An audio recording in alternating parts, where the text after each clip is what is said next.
Old school Pokemon here. I'm back again with the PokeFlipz podcast, joined by my usual co-host, Catch 'em All Collectibles, Dan. How are we doing today, Dan?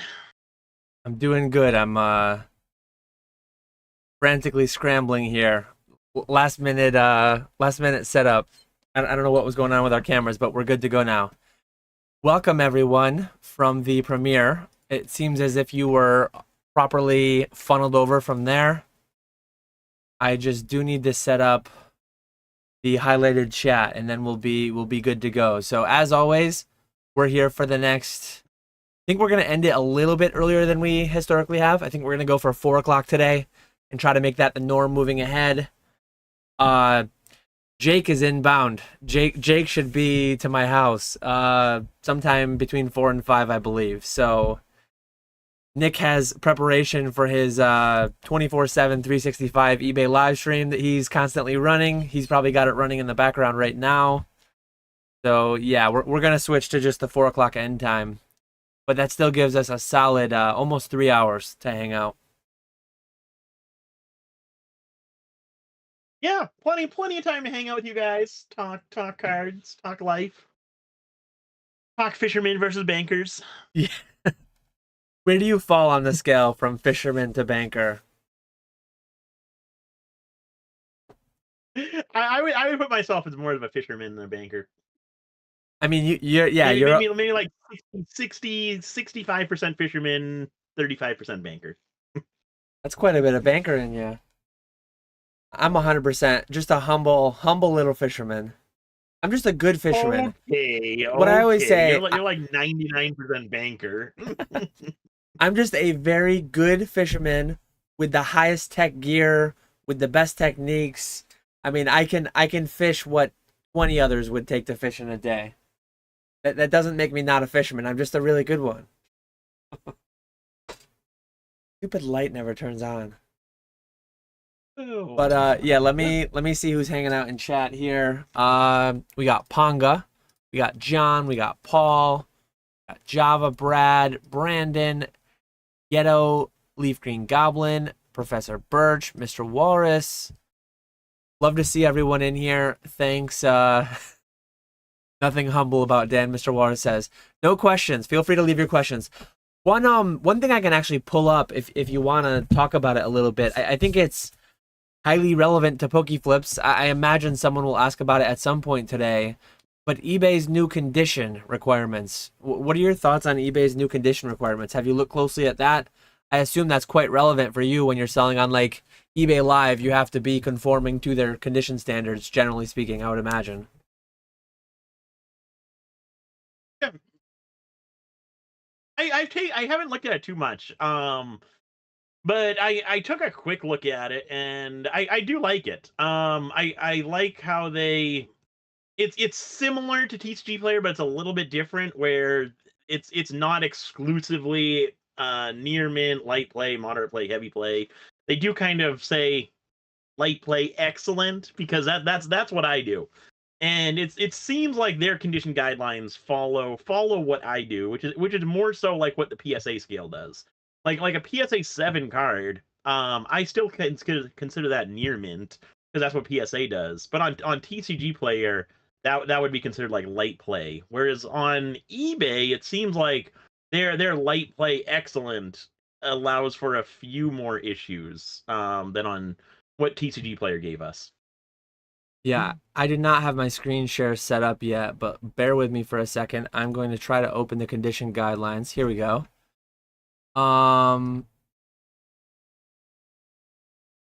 So yeah, for one thing that I think people didn't really like, and I don't know why your camera got super tall again. We've got a very large camera version of Nick here for whatever reason. We're very zoomed in on your face. So anytime we're screen sharing today, we're gonna be very zoomed in on Nick. Get a nice look at that face up close. But yeah, so this is in a different format than I saw, but I guess it actually shows you a card. But near mint or better, one thing that I love, actually, I mean, to me, I'm a grading card guy. I know you are too. to me, near mint has always meant like PSA 7-ish. Not that PSA scale is absolute and it's the correct thing. It's just the one that we've had to conform to the longest, right? So a lot of us immediately go to what PSA does. And Yep. with that, we are on near mint plus, near mint or better, they call it. Corners are allowed to have minor chipping, very fair, same as with PSA. Discoloration, none. I mean, on a PSA 7 card, you can definitely have some ink type issues. You can definitely have some sun fading. You can definitely have some discoloration issues. So that's a little bit deviating. Surface indents. This one's interesting because most of the time indents are auto PSA 6. And me personally, as a collector, as a business, as a whatever I am, a fisherman, as a banker, I personally don't think indents and creases should be treated as harshly as PSA treats them. Me personally, I'm much more aligned with like CGC scale. And to me, at first glance, it makes sense too because CGC is actually like partnered with eBay with respect to the raw card authenticity guarantee. So for minor surface indents to be allowed, I mean, as a seller, I love to see it because some cards come fresh out of the pack with like rolled corners, with minor indents, minor issues. No creases are allowed. That's completely fair. I think once you get into creases, you're talking more like played condition. We'll get into that in a second. So, oh yeah, sorry, I'm actually looking at. I was looking at sports and non-sports. We're actually we're collectible card games, but I believe it's largely the same. Minor chipping, minor surface indents, no creases, minor chipping on the edges, scratching, scuffing. So many, like, it's not happened a ton, but I do sell like my grading misses. I sell them as raw near mint, and occasionally I'll get people that message me, there's 2 white dots on the back of this card. And I'm like, yep. I'm like, congratulations, you got really lucky and you actually got like a PSA 9 condition card when I sold you a near mint card. I'm like, it could have been a lot worse. And it's just mind blowing when people try to buy near mint stock photo and then expect it to be gem mint. If you do it the right way, it absolutely can be, but you don't buy from a guy who's selling PSA 10s in his store of the same card. I'm selling PSA 10 Celebrations Charizards in my store, and then I'm selling near mint, and I call them not gradable right in my store. So yeah, when people get not gradable cards and then are upset about it, it's like, what are you doing? Continuing on though. Lightly played, excellent condition. This is where I saw some people like, wow, they're allowing creases. In my opinion, I think that's completely fair. Like creases, like very, very minor. They say minor right there. What does minor mean? What does major mean?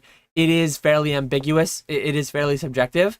But I mean, when you play a card, think about, I mean, I think everyone probably plays with deck sleeves these days, but even inside of deck sleeves, shuffling, playing with, handling cards, I can see minor corner creases happening through routine play of cards. And to call that like light played condition, it's completely fair. It's not as if, I think a lot of people treat PSA scale as if it's correct, as if it is the standard. I mean, it is their standard. It is the biggest standard in the hobby as far as like how many cards are graded, but that doesn't make it correct. So it's very important to be aware of the difference between what Troll and Toad classifies, what TCG Player, what eBay, what these grading companies classify. Moderate scratches. I don't know if I do agree with. Oh, sorry. Go ahead. No. I'll finish up quick the light play, and then you can go ahead. So you're allowed to have minor creases, moderate, edge whitening, scratches, surface indentations, moderate, staining, minor, discoloration, minor.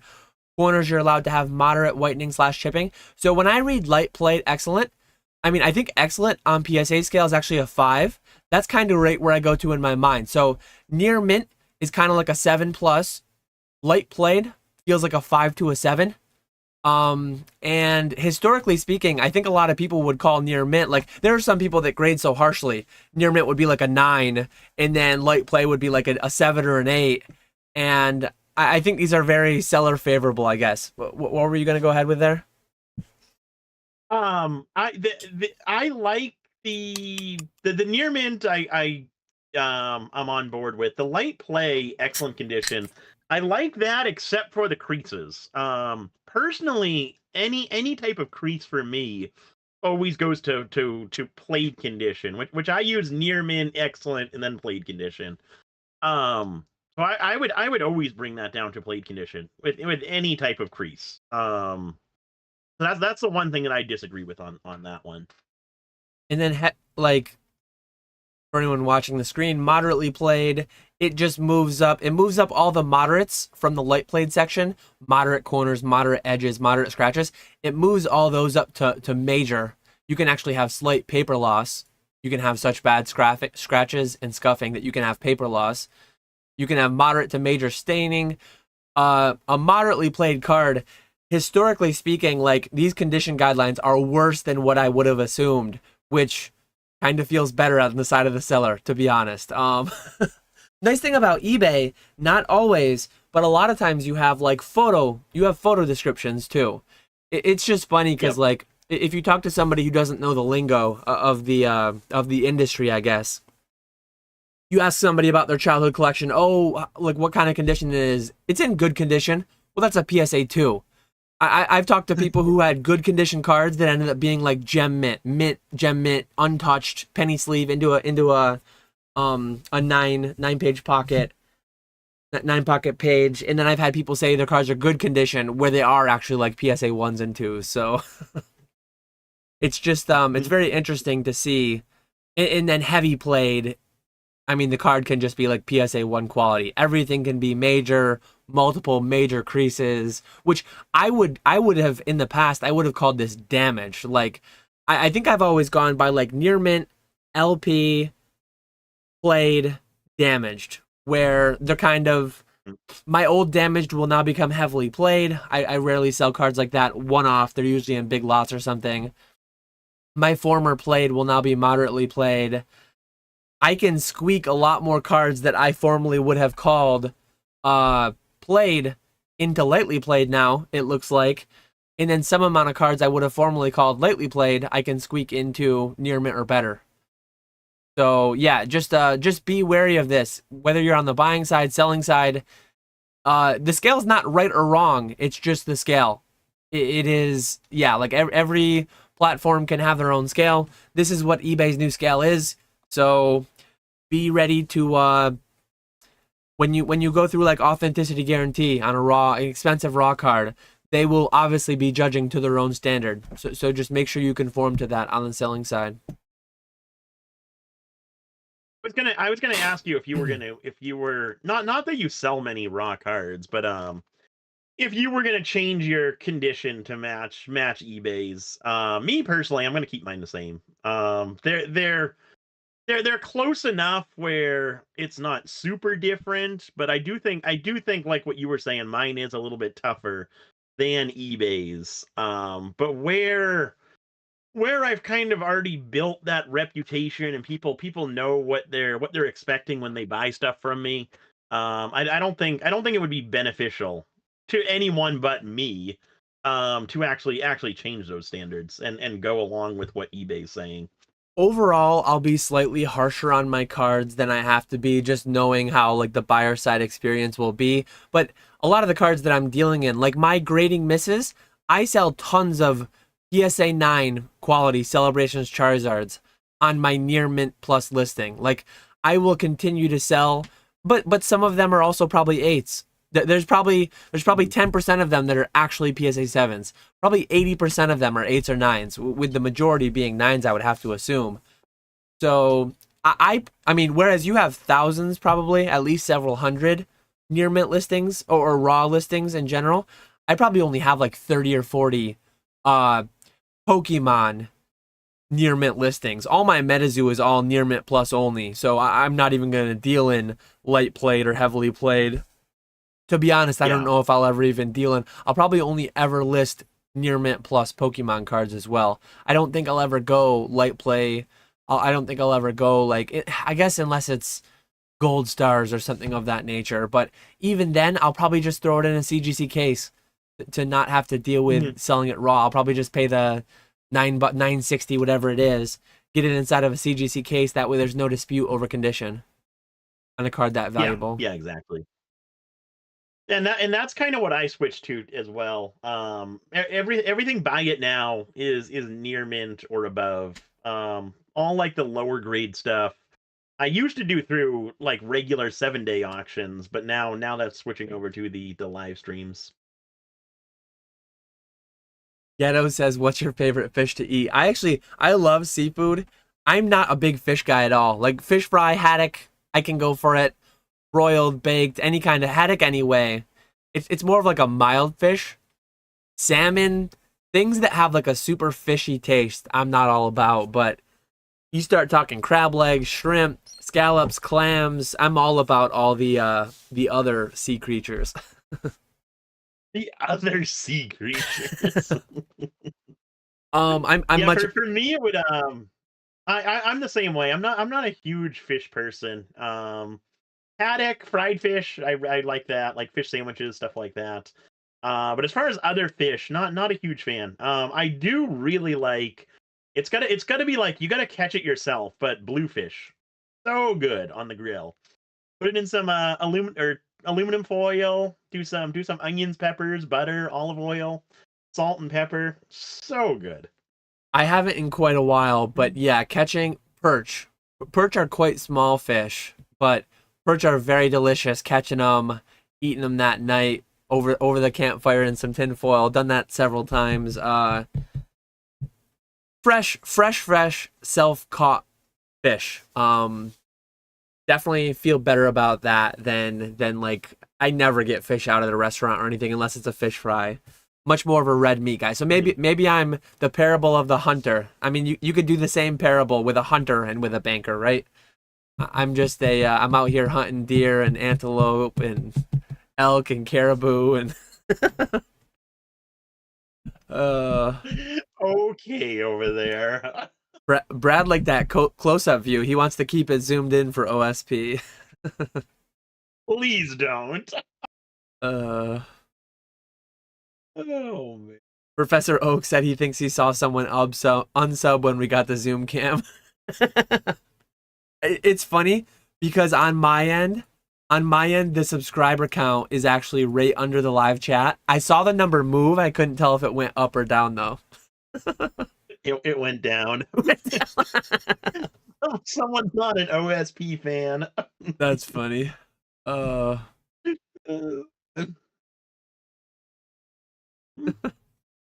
How's it going, Pokestone?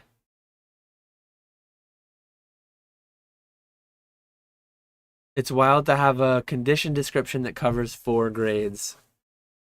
Yeah, I think I've talked about it many times, but I think people have gotten out of hand, I think, with the premiums put on each incremental grade at PSA. I honestly think it's fair. Like eBay is shying more towards the side of, hey, let's let the third-party authenticators for high-end cards do their 1 to 10 thing. We're going to take a more like TCG player approach. We're talking about the lower end generally. I mean, most higher end cards are graded. There are many higher end cards, I'm sure, that are sold all day, every day on eBay. But the vast majority, I'm sure, would be graded. So eBay is probably just taking the thing of like, if you want the 1 to 10 thing, go in the plastic. If you want just raw cards, primarily lower end, we'll lump it into 4 categories. And obviously, if you squish a 1 to 10 down to a 4 classification, you're gonna have, I mean, on average, you're gonna have 2.5 grades in each one, right? So it's not surprising to have that. And to me, it's unreasonable to have eBay authenticating every raw card across the scale of 10. Because we know, I mean, yeah, we don't need to get into the whole discussion of how repeatable or non-repeatable these grading card companies are at doing it. You're always going to have fringe cases too. Whether you have A and B or A through Z, whether you have 2 classifications or 26 classifications, no matter how finely you disperse it, you're always going to have fringe cases. You're always going to have the 9.5, 10 borderline that's murky. You're always going to have the 9-10 borderline that's murky, and there's just nothing to be done about that. I guess the only thing to be done about it, like tag grading, I think they do it out of 1,000. They do it out of 1,000, and then they give it the 1 to 10 grade because people just like that and they know that.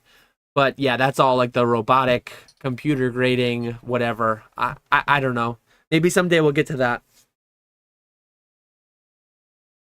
I don't think so. I don't think we'll ever get to fully automated. I'm glad Nat had mentioned that on the live with PK that he really doesn't think PSA will ever get to a point where it's fully automated, and how he thinks a human always has to touch the card. Because I'm right there with him. I think automation is good for some things, but I don't think it works for to completely grade a card without any person ever touching it. I don't like the idea of that. And yeah, I agree with you on the whole 4 grades thing versus 10 grades for raw cards. You need to keep it simple. You need to make it so that people have a good idea on what they're buying, but you can't overcomplicate it so much that not everyone can sell raw cards. And having these 4 distinguishable grades makes it easy enough for anyone to sell cards. So I think that's important. I don't think they should have gone with 10 separate grades or whatever. And it's true with not even cards but coins as well. Coin grading, it's like between 40 and 50 different grades. They go from 1 up to 70, but they skip some numbers. It's the Um Sheldon scale. Yeah, it's and weird. yeah, and with raw coins, there's it's like 10 different grades. It's like So it's it's like it's the same thing with cards and coins. yeah, it's like uncirculated, almost uncirculated, and then it's like good, fine, extra fine, almost uncirculated, something of that nature. But Yep. yeah, it's I think it's reasonable what they're doing, and at the end of the day, it's like maybe it'll change in the future. I guess if enough people push back on it, maybe they'd change it to conform more towards PSA or towards someone else.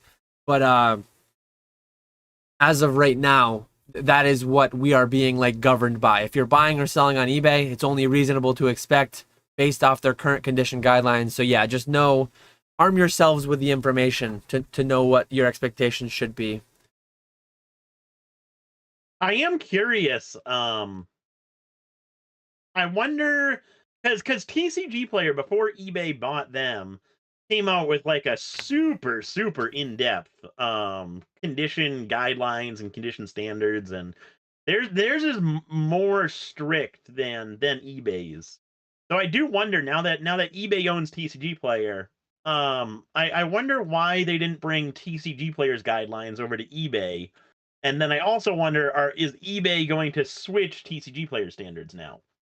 It It'll be is interesting to see what happens there. it is very interesting. You would think they would have just copy pasted it, but maybe what they'll be doing is generating their own ones and then copy pasting that into TCG Player. No idea, but Uh, that will be interesting to follow. Um, Here we go. You can take this one first. Ghetto question. What would you say the percentage is of a modern ultra rare? Let's look at Moonbrian, for example. So, like percentages into each bucket. What percent of Moonbrians produced are graded? What percent of Moonbrians are not graded? And then another distinction, another percentage split. What percent are sealed versus what percent have been opened? It, or maybe this is all one. Maybe this isn't so graded, not graded, still sealed, and then pulled, but like not worth grading. So I guess it's not. It's one classification to divvy up into percentages. At first, I thought it was going to be two. okay. So Obviously, I would say, I, what was I, that? I was just going to say, obviously, complete speculation. It's an interesting thought experiment, but Yeah. so impossible to come up with. Yeah, no, complete random guess. I'm going to say, so I'll figure out exact numbers after. The highest percentage is going to be opened but not graded. Or oh, I forgot about the pulled but not quality. I'm going to say the highest percentage is pulled but not quality worth grade. Or no, I'm going to say the highest percentage is not graded. The second highest percentage is pulled but not quality worth grading. The third is graded, and the last is still sealed in the packs. So do like a what would that be? It would be like 30% not graded, 25% pulled but not quality, 20% graded, and the rest still sealed. Whatever that adds up to. The, That's close to 100, right? the first thing that jumps out at me, you think that there's less sealed in packs than there are graded? I think so. Just based off of how popular Evolving Skies is and how many people like opening Evolving Skies. But then again, I do know there's a lot of people who like sitting on sealed Evolving Skies as well. But I do think more people have opened Evolving Skies than are sitting on Evolving Skies.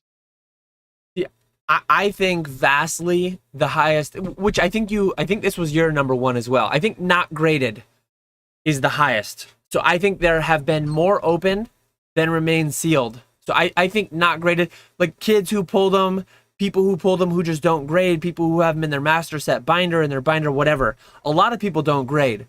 So while the PSA 10 pop is what, like nearing 10,000, I think at this point, I think there's a lot more than 10,000 still sealed. I do think, so given that I think the highest percentage of any of them, I think more have been opened than remain sealed. So essentially what I'm saying there is, I think more than half of the Evolving Skies product printed was opened. At least what's been printed so far. Close though, probably close. And that's very interesting question here, because I think there will be a lot of division on. Some people assume 90% of Evolving Skies is being invested in, and then some people assume 99% of it's open. But yeah, I would think not graded, regardless of condition, because just a lot of people don't grade. Like 95% of the hobby doesn't grade. So the raw quantity not graded is probably like 30%, 35%, maybe Way to steal my answer. Maybe 35%, maybe 1 out of 3, 33%. And then graded. See, I think second in line would be still sealed in packs. I think really, you'd put it up that high. I think that like over half the product has been opened, but not significantly over. And obviously, this is all just complete speculation. So I'm going to go like 33% not graded, opened and not graded, 30%, like pretty close, still sealed. Man. So then I've got like 30-something% to go. I'm going to put graded being last. I'm going to put graded at about 10%. I think there's about 10,000 graded, which would mean there's about 100,000 total. I've done a lot of like print run, screwing around in spreadsheets with the numbers they give us annually. I think I've pegged that one at approximately 100,000 is what I think the print number would have been. So I think doing the math off what I've done, I think that leaves 23%. I believe that leaves about 23%, but pulled, not the quality for grading. As I say all those though, I'd honestly probably go back to like, I'd probably raise the not graded and then lower the pulled but quality not worth grading. But I think I'm most confident in graded being the lowest of all those. I think graded is 10% at the highest. I'm quite confident there's at least 100,000 Moonbrians out there, given that 10,000 have already been graded. But again, it's interesting. I wouldn't say it's a complete wild ass guess. I would say it's a moderately educated wild guess. But yeah, very, very interesting to try to work through that and try to estimate that given what we see. Yeah, definitely. I actually just got a Moonbrian in. I think it's gonna be a 10. It's like I think I'm way too harsh on centering, especially after seeing some of your returns. I know you are. Yeah. But the back left to right centering is just a little bit off. But I'm gonna set it into PSA anyway and see how it goes. So keep your fingers crossed for a 10. Japanese one? No, I wish. Oh, It's oh. an English one. For some reason, I thought you had said. I might have thought you said Japanese because I was just reading Ghetto's follow up. He had a follow up, and Oh I'll boy. go first here because you went first on the other one.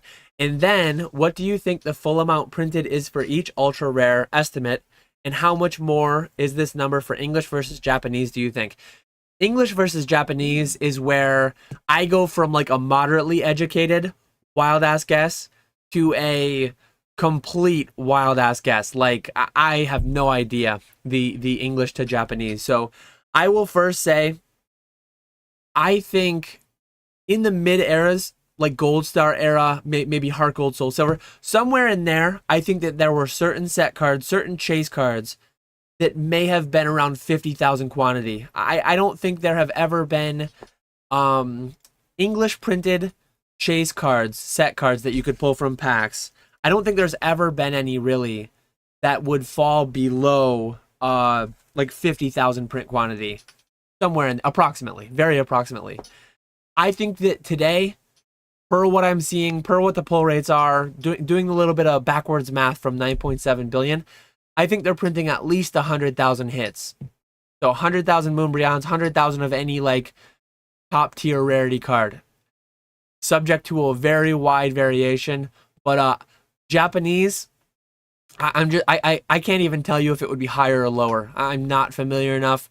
One with the pull rates, and then two with just like estimating how much quantity. No idea whatsoever. So yeah, I'm at 100,000 plus or minus a lot, but approximately 100,000 of the main chase cards in English, and then just no idea for Japanese. What about you?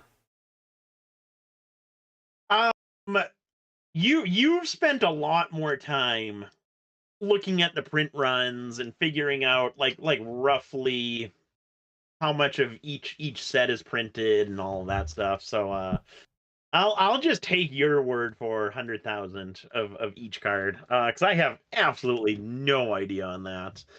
I do think that makes sense given how many cards, like especially like recently, the past couple of years, we know how many cards they're printing every year. You can kind of sort of do a little bit of math and kind of sort of get a very rough idea. And I do think that number makes sense. It's a nice even number, so I can see that one.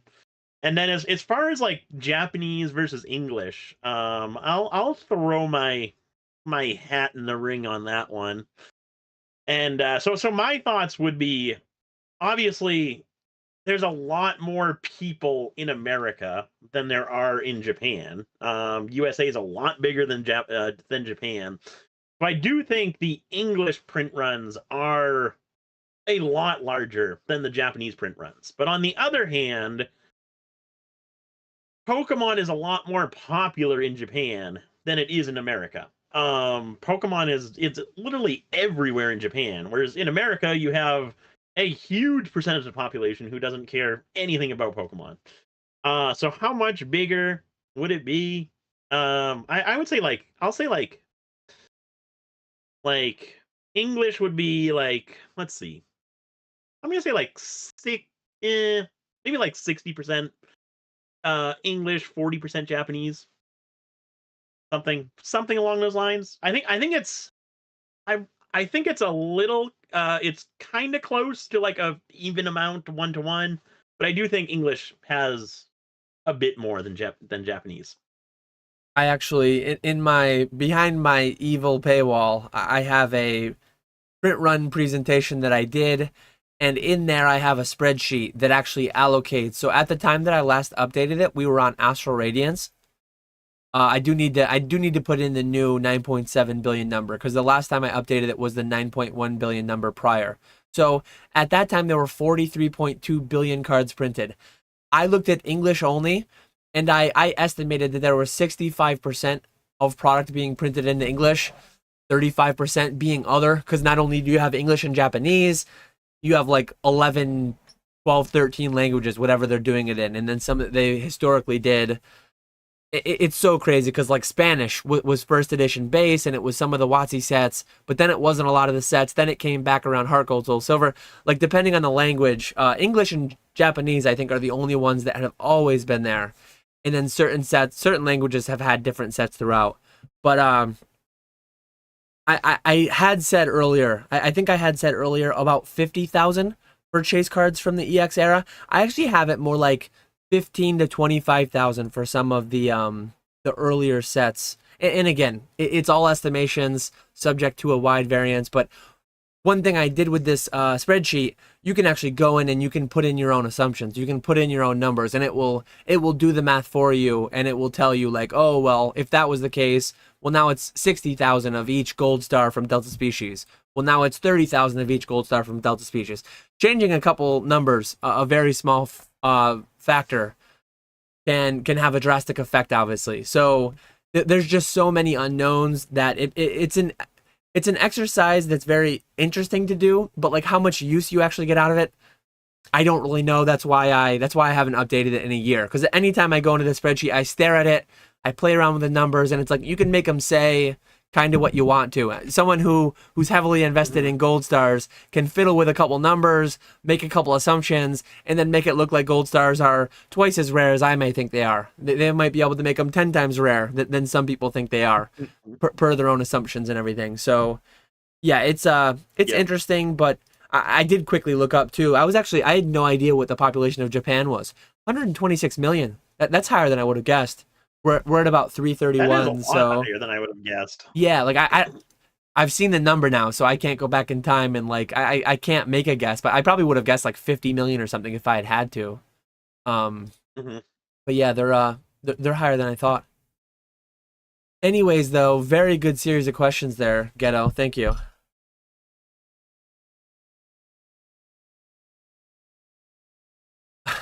Pokestone with a nice little phrase here. When you got creases, the profit ceases. and then Retro says if it's got a bent, it's getting sent. If it's bent, it's getting sent to CGC. Mm-hmm. Reggie Card says, Dan, if you had to guess, how many lives have you ruined? Feels like I ruined yours. I mean, the way you're coming at me here. No,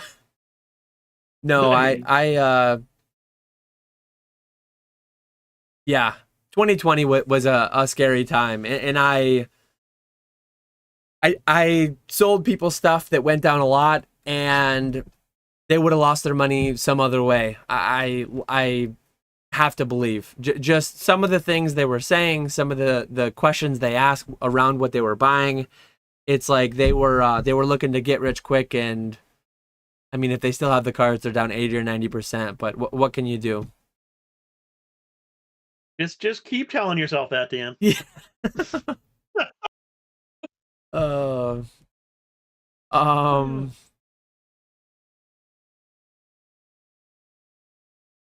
Appreciate you, Retro. Always telling people to hit the like.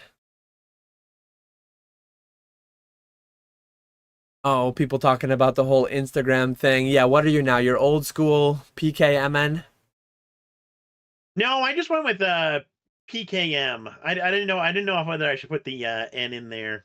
Probably is risky too. So I'm just yeah. That whole thing is a mess, though. I can't believe what's going on there. Hopefully that all gets straightened out. It is weird.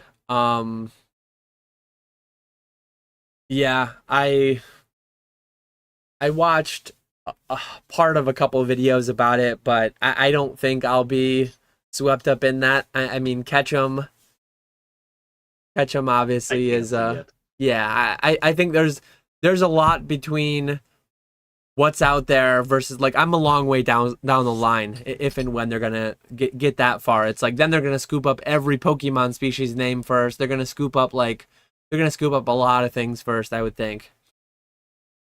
Yeah, exactly. I don't understand. Pallet Town got his account suspended, banned, whatever. I don't understand what flagged his account because he changed his name. He got rid of Pokemon in his name. I don't know what flagged his account this time around. Yeah, I have no idea.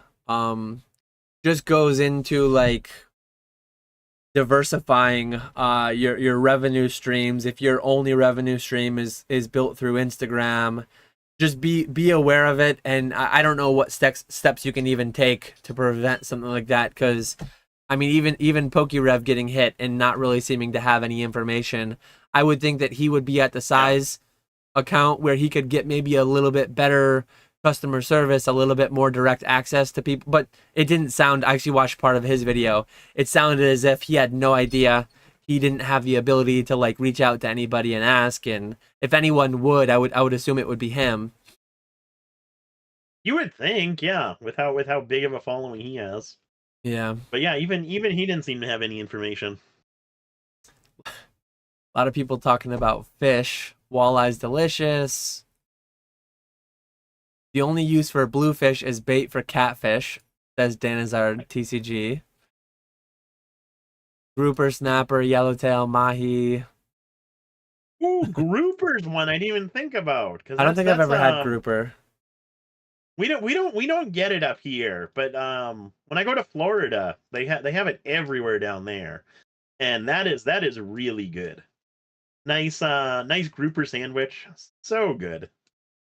I remember years ago there was a thread on E4 about like what Pokemon would taste the best, and obviously people going for the standard like deer type Pokemon, deer and cow type, steer type Pokemon, and then I mean I'm a big fan of crab legs, so Krabby's looking pretty tasty. Oh, Moltres chicken wings. Moltres chicken wing.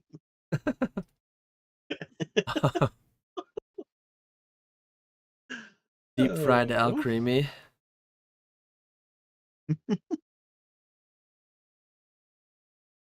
Man, all this food talk is making me hungry. I didn't even have lunch today. Yeah. Pokestone and Hermit Man were talking about it. I see tons of eBay listings that say near mint to mint, then look at the pics and they're pretty much destroyed cards.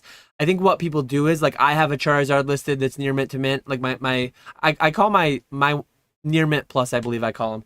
So like I have a Celebration Charizard that's listed as near mint plus. They sell similar off mine because it's the same card, but theirs is like damaged and they don't change anything. Because I have certain 3-digit codes at the end of my listings for like consigners or just random. I have a very specific format that I do for my graded cards and stuff. And I see commonly, I'll go look at a listing, I'll look something up, and they have the same code. I actually had a couple consigners reaching out to me.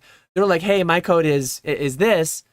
Why, when I search it on eBay, are there 30 sellers using it? Like, why are you not the only one using it? Can you use something unique?" And it's like, it was unique when I started it, but then people just sell similar off of me and they get scooped into that search now. I'm like, you can just add a filter by person. Like you can search my store for the code. So that's what I've told those consigners.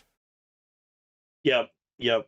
And yeah, and that's exactly what happens. eBay makes it way too easy for people to sell stuff with that sell similar button. I hate that. Yep. It really is annoying. Um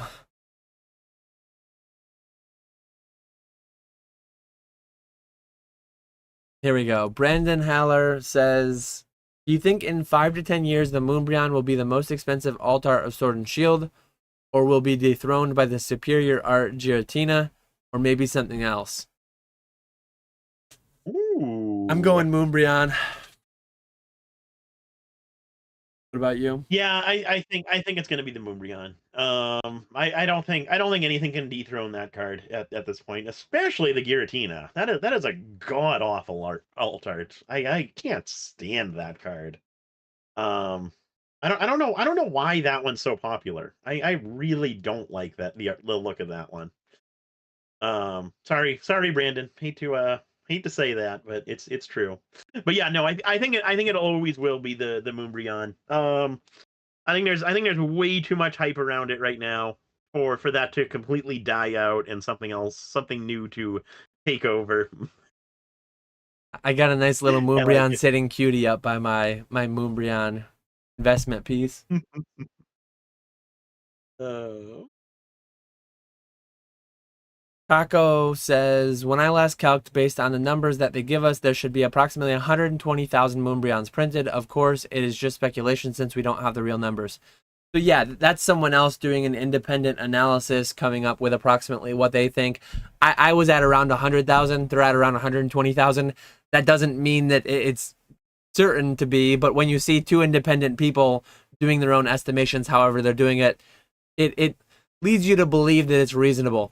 One thing that I know is unreasonable, I've seen people thinking like half of all Moonbrians ever produced are graded already, and I can guarantee you that's not the case. Like, I know that given that 10,000 are graded, and sure, some amount are regraded probably, but given that 10,000 are graded at one company alone, how many more thousand are at BGS? How many more thousand are at CGC? And again, some of them could be the same ones, but there's no way, there's no remote way that 50% of them ever created have been graded. Like, grading is so niche, grading is so like deep into it. There are a lot more raw Moonbrians in existence, whether sealed or open or wherever, than there are graded. I don't think there has ever been or will ever be an English set card that is graded anywhere near 50% quantity of what were produced. Cards like trophy cards, cards where there's only 6 copies in the world, absolutely you can have situations where half or 3/4 or maybe all of them get graded, especially when you're talking about extra copies, but you're never going to have an English set card getting 50% grading quantity unless it's a sub 1,000 print card, super valuable, or like an obscure trophy or promo that's really low print. yeah, the vast majority of people in the hobby aren't integrating, so we'll never see something with the majority of copies printed being graded. I don't think it'll ever happen. Here we go. Max wants to know, I bought a few hundred full arts between 3 to 5 euros each. I don't understand how they can be so cheap if there are only a few in each booster box. You guys think this is smart buying? What do you think?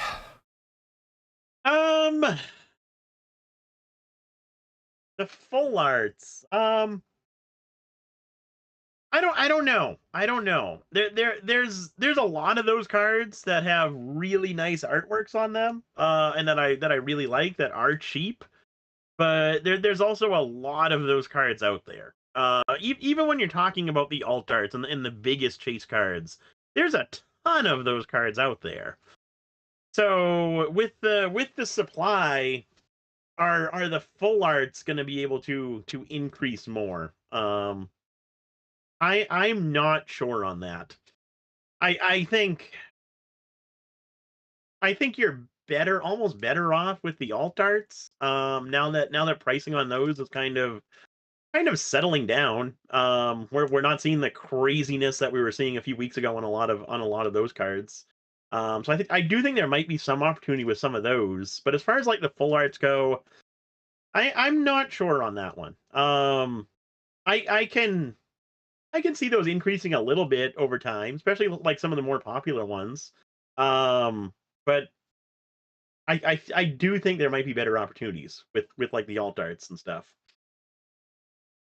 How about yourself? What do you think on that? I think whether or not it's smart buying fully depends on what your goals are. If your goals are to buy things that you value more than the market and you enjoy them and you like them and they're worth 3 to 5 euros to you, great. If you're thinking that these are like an investment, if you think they're going to go up, I think this is not smart buying, personally. I mean, it could pan out to go the other way. It could pan out really well. There are millions. Like, you're basically just saying, actually, there's a follow-up comment. Maybe I'm just weird, but I prefer full arts over alt arts. Completely fine. Buy what you value more than the market. Sell what the market values more than you. I've been just buying all the full arts I can find under $5 each. There are probably literally a million. I mean, there are millions of alt arts produced every year. Sorry, full arts produced every year that will be sub $5. So do you have $5 million to deploy into this? Do you have, like, what are your goals? What are you after? If it's like trying to make money, I just think like there's a lot better opportunity out there. If it's you're buying one of each for a cool binder collection, that's great. But if you're buying like 1,000 of each in massive quantity, you can probably go to TCG Player right now. For the memes the other night, I was chatting with a few people in Discord. I didn't realize that the ball guy full arts were like $2 or something. I bought a handful of ball guys so I can grade a bunch of them, and yeah. They're like $2 a piece for the full art, but not an investment. It's for like a flip play. I'm gonna grade the gradable ones. I'll be able to just throw them in my bulk listing lots and make a couple bucks a piece if I have to. But yeah, that's my thoughts on it. It always comes down to your goals. Like what are you after? Where are you trying to get to? And the thing that constantly kills me is the amount of people who are in Pokemon for the money. And I get it, like, the stock market's boring and work is boring. Pokemon is kind of fun. And you can do it partially for the money, but also like partially having fun. But if you're like if your core motive, even if it's the secondary motive, if you're intending to make profit, by definition, you are acting as a business. Talk with a professional. You should do things above board properly. In the long run, it will serve you better to not be paying sales tax on your purchases for resale. It will serve you better to be able to get all the benefits that come tax-wise with actually being a business. So many people, though, are so afraid of it. They're afraid of fees. They're afraid of accountants. They're afraid of taxes, and it's to their detriment. Like, I know I'm going into a big rant here, and Max, maybe this isn't applying to you, but if this is with financial incentive to make money over the long term and you're paying sales tax on these full arts, your cost basis is 10% higher than it has to be. Or maybe, yeah, I don't know. We could be talking international. We could be talking 30% VATs. We could be talking crazy, crazy things. I don't know how Europe works.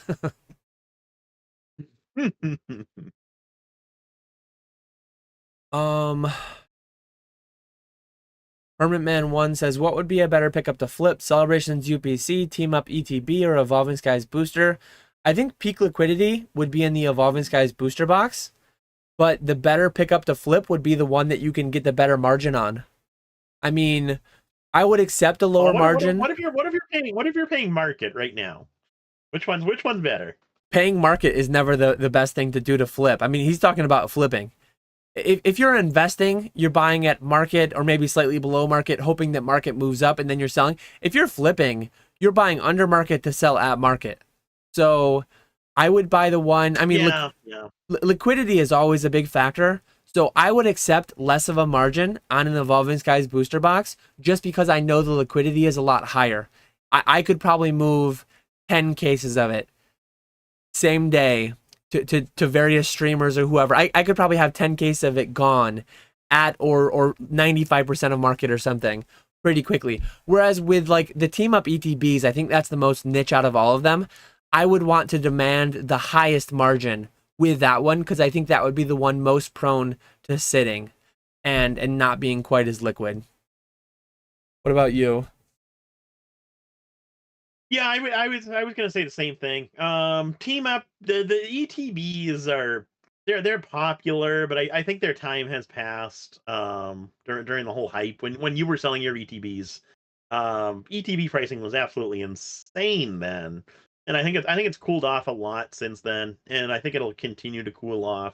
So I think that's definitely the most niche. The Celebrations UPC, I think those have stayed pretty steady and will continue to stay steady. I think you kind of missed your opportunity on those with buying before CGC and PSA's announcement about regrading the metal cards. So I think the opportunity is gone on those ones. At least for like the short term to flip. But Evolving Skies I think would be your best opportunity.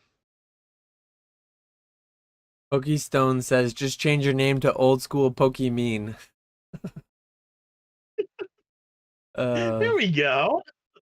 One nice thing about the Celebrations UPC, I've not followed too closely exactly what the market price is of it and its components, but I almost think that they're like you can kind of break them open and what the metal cards are doing. Maybe it's not still the case. Maybe that was just a short moment in time, but I think you can break those and get your money back just grading it, even if you're getting 9s, which you're not going to be guaranteed to get a 9 on the metal cards. So The booster box is more like you sell it as what it is, but it's going to be super liquid. The Celebrations UPC gives you a little bit of opportunity to sell it sealed or to break it and sell its components, but then you're getting less into just like flipping the product, and you're getting into more like doing work and then flipping each individual component. Mm-hmm. Retrospect says, Q, if the market slowed down, what do you guys think would get hit the hardest? Graded cards, sealed product, or raw cards? Very, very good question, Retro.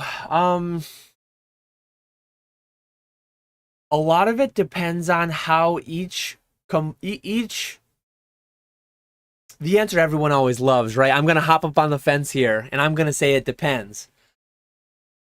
Oh, come on. We want a firm answer. Shout out to Pokemon Classics, the bullwhip effect. I'm assuming you watch all Matt's videos too, I think.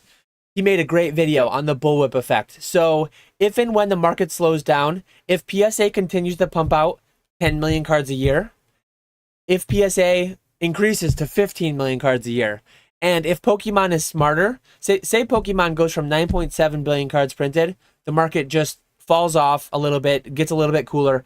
If they handle it better and print only 5 billion next year, and PSA meanwhile is still pumping out 10 million cards, 12, 15 million cards, I think graded cards would do worse because PSA is not controlling it better. Especially if PSA were to open up and go to $8 grading. And like, so yeah, the market could get beat up a lot worse pending how the major players, the major industry leaders handle it. So Pokemon in how much they're printing, PSA and how much they're grading, how much actual capacity they have. So that's like the nuance, that's the fence-sitting answer. If we go into this theoretical, like, okay, which one would you guess would handle it worse? Like, I feel like I trust Pokemon. I don't know. I was going to say I feel like I trust Pokemon more than PSA, but I'm very proud of PSA right now for not going to 20 million cards a year. I know that Nat had talked at one point about 20 million cards a year, $10 per card grading. I'm proud of Nat for staying at 15. I'm proud of them for staying at like 10 million cards a year. Gem rate, I think for for June, I think we graded less cards in June than we had in May. So it feels like PSA is not on this march to 20 million cards as they may have prior been. So I'm kind of really happy with PSA and Pokemon. So short term, 6 months to 12 months, I think the boxes could get really dark. The ultra modern sealed boxes, I think we could see $69.99 shipped on eBay, $79.99 shipped on eBay. Kind of like the Crimson Invasion, kind of like the Roaring Skies for a short amount of time. So I think that could happen quick. I mean, Mason, Cardinal Gaming already made a video how Obsidian Flames is already selling on TCG Player at a loss. At a break even or slight loss. And that's before most people can even sell it on there.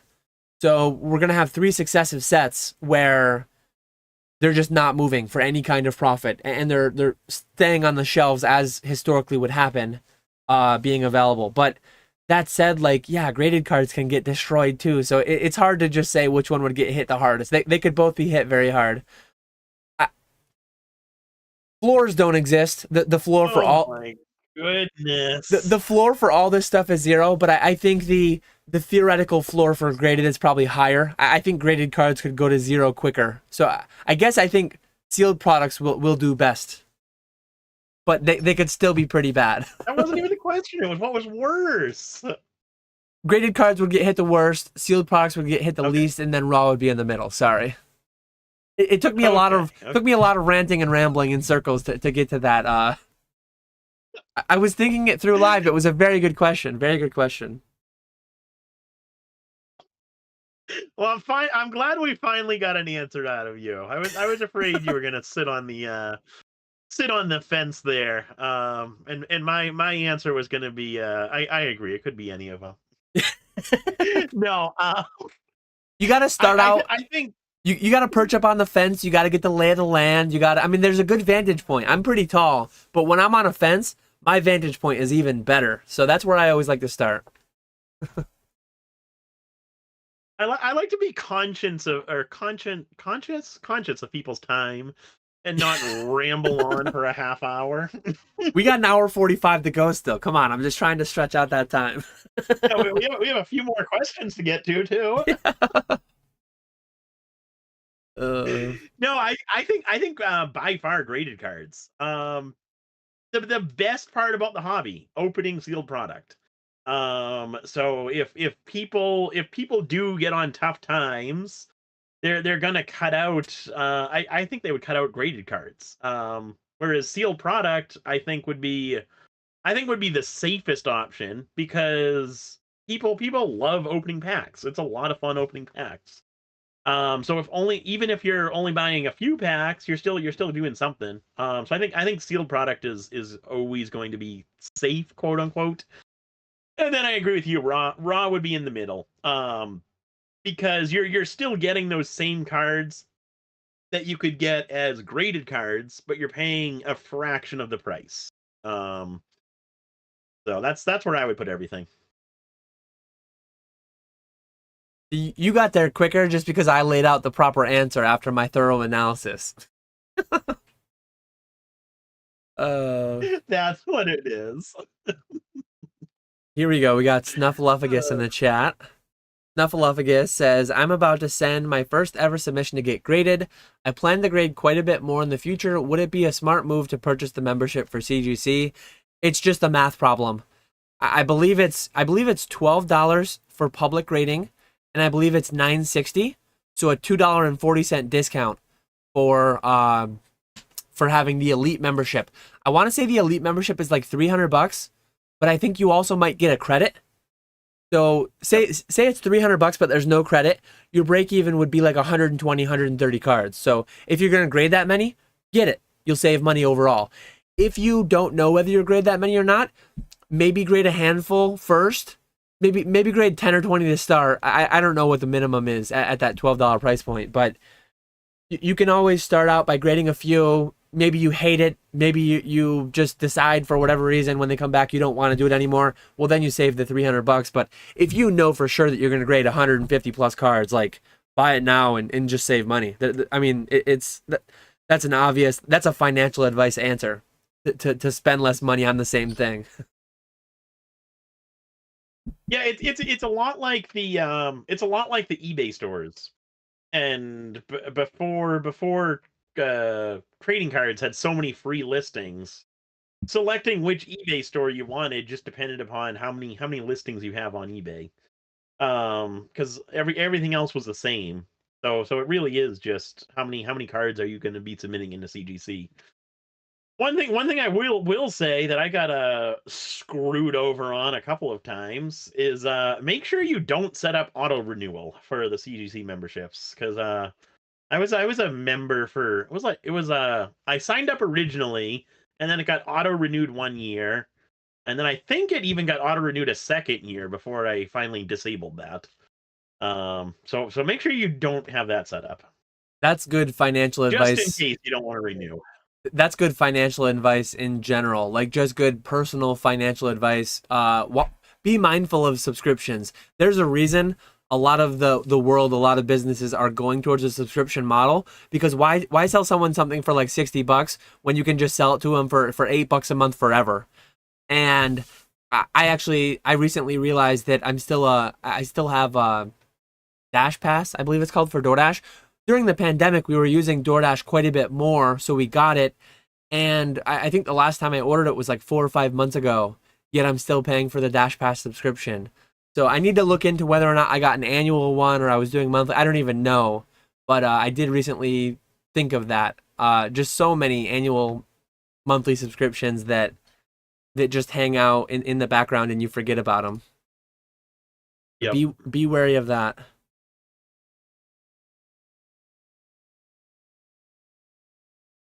I just actually went into my CGC and turned off auto renew. so that I have to consciously do it, because I don't even know last time I was charged either. Yeah. November. So yeah. I'm glad you brought that up. Yeah. Yep. John says, what's your take on leveraging social media to create a brand for your professional perception? I'm in academia, and many researchers use Twitter to garner attention, but often do so in a sus way. You want to start there? Uh, that's a tough one. So like if we're taking it from like the Pokemon business perspective, I think I think it's a necessity at this point. I think the more people that know about you and your business, the better off you're going to be. Um, if you don't have any type of social media presence, people aren't going to know about you, and you're not going to have those people reaching out to you with different collections. You're not going to have those people reaching out to you about consignments or about purchasing stuff or any of that type of stuff. So I do think having some type of social media presence is a necessity for like a business type of thing, as like you with your example with the academia type stuff. I don't know about that one. I don't think it's as important in that case, unless you're talking like being a politician, then it's important again. um but yeah, for Pokemon, what we're talking about here, I think it is very important. Yeah, I think it's very important. I agree. I wouldn't go so far, and I don't think you were saying this either. It's not a necessity by any means, but it is very helpful. Like there are some massive people in the industry that just do stuff from the shadows. They really don't have much of a social presence, and they're still out here killing it like every day, all day, every day. But it can help a lot. Like there are certain aspects of my business that wouldn't be as successful or wouldn't even be able to happen. I wouldn't be able to have a consignment service if I didn't have some amount of place to advertise it and reach out. And I think people seeing me, feeling like they can trust me, and that that all comes from just having been on online for a long time now. I think the question is more like, yeah, you're talking about researchers and academia. I'm not anywhere near that kind of field. When I was an engineer, I was not like a lot of my more successful at increasing their salaries year over year were big on LinkedIn. I did know some people who would like publish a lot of papers and do a lot of research articles, and they'd have Twitters and LinkedIn's, and I was just never playing like that game. I never wanted to bounce around company to company.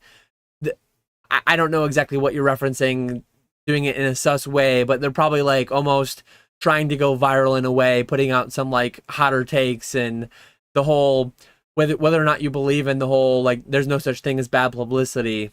Getting your name out there is getting your name out there. That's just deeper than I guess I would really know for a lot of the different fields out there. But in Pokemon, I'm very happy that I started my YouTube when I did. I'm very happy that I'd started an Instagram and all that. The Instagram was started primarily because I was going to be sending off my stuff to the vaults because the prices got nuts. The YouTube was started at the point that I thought that this could become full time. So I wish I had started everything earlier. Wait, why was your Instagram started with the vaults? I started it because I was going to be sending off. I was going to be one selling a lot of my WotC collection, and then two, like a lot of stuff was going to the PWCC vault. So I wanted to snap pictures of stuff like as I sent it out so that I could, yeah, because it was basically like the last I was going to be seeing any of it. Okay, I gotcha. Okay. Um, Here we go. Hermit Man wants to know, what do you think about the new Ninetales art rare from Obsidian? Did you see that? I actually think it's a cool card. I do like it. The biggest thing is there's a lot of people who think I love Ninetales because of the No Damage Ninetales. Personally, Ninetales is an all right Pokemon. I'm not obsessed with Ninetales. I just love that one particular card, and it's more so because of the error attached to that card versus it just being a Ninetales or just being a Shadowless Base Set Hollow even. Um, But as far as the new Ninetales that's coming out, I do think the artwork on that card is really nice, and I do really like the look of that card. Oh, was Alex live? I see him in chat saying something about how he would have sent his viewers if he knew how. Easy to say that after the fact. Oh yeah, I see that. I actually saw I am subscribed. I saw the notification, but I didn't realize it was a live. I thought it was a video going live. I didn't realize that. Oh, I got you. I'll show you though, Alex. Appreciate the thought. Java wants to know: buy, sell, or hold? No fence sitting. Poncho Peak is at the current price. Sell. Easy. Yeah, 100%. 100%. And any of those Japanese ponchos, the screen promos, any modern Japanese card is a instant sell right now. I would go so far as to say that any graded Pokemon card is an instant sell. There are no Pokemon cards that I'm intentionally holding on to today that I intend to like sell for more down the line. I'm selling WotC first edition 9s and 10s. I'm selling ultra modern stuff. I'm selling mid-air stuff. Every graded card I have is intended to be sold as soon as possible. So yeah, that's literally my universal answer for any slab in plastic. Am I selling some a little bit slower than others? Absolutely. I'm not going to send anything to auction. I'm definitely not going to send like my Trophy Pikachu to auction, but my Trophy Pikachu is up right now for buy it now in the eBay vault. Everything has a price. Poncho Pikachus, I guess, would be more of like, I wouldn't be so impatient to sell those that I would auction them, but I would price them at or below last sold. I would try to get them moved. I know buyers that I could probably get them moved privately same day, and I would have moved those same day that I graded them for sure. On the way up or on the way down. I might have done it on the way up. Like I sold a Scream set on behalf of a consigner, and I've had the conversation with some people that I've consigned with. Should I sell this now? Should I sell this later? I'm like, what do you have into it? What are your goals with it? What are you going to do with the money? All the normal questions that I'd ask. You never know. They could double again. This could be the new low, and they could never be this low again forever. But it all comes down to like, what are your goals? What are you going to do with the money? If you have the money and you can justify keeping them, I'm just not there. I'm nowhere near there for a lot of these cards, multi-$1,000 cards. Like there are, I hold on to the Moonbrian right now as a meme more than anything. I mean, that's like $1,000 card. I should absolutely just sell that into the market for $1,000. The meme is worth $1,000 to me. But yeah, that's my thoughts. Yeah, I think there's a lot of stuff that's sell right now, but I do think I'm like you. I'm not fully taking advantage of it. Because mainly what I do is like you, flip stuff, buy under market, sell at market, and do it that way. But I have started buying a few of the we've talked about it before. PSA 9 Evolution Alt Arts, the Flareon, Jolteon, Vaporeon, V and VMAX. $25 on those cards. PSA 9s, they're hard to grade. They look really good. I don't see a downside to those cards. So I do think those could be a good play in the long term. I actually see Alex has a comment at the bottom that I'll jump to just because it's on topic so we don't bounce around so much. He says, okay, so even though you wouldn't do it, do either of you think there are slabs worth investing in or at least could rise in value with time? But I mean, Nick just pointed one out right there that he's kind of speculating on investing in, whatever you want to call it. Me personally, there could be a future time. I've mentioned this before, but there could be a future time where I collect again. There could be a future time where I speculate some, but my main goal, I always ask like, what's your why? What is your goal? What are you striving towards?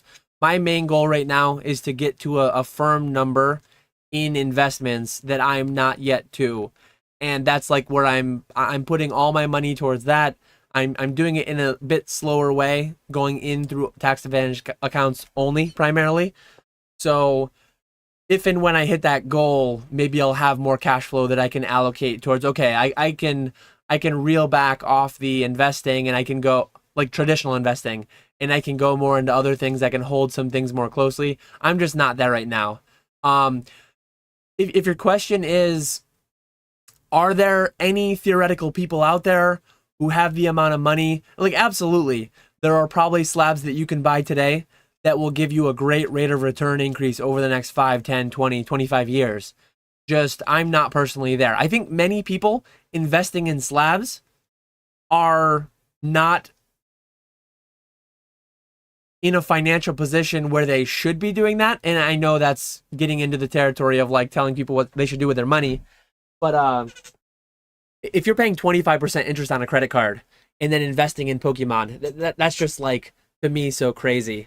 If you're doing some amount of traditional investing, if you have no crazy bad debt, it's completely reasonable to do. I'm just not doing it. So yeah, that's my thought around all of that.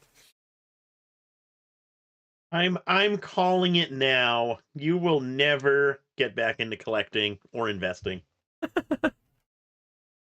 I could see in 20 years it would be like 20 cards. It would be like, I don't know what the price will be.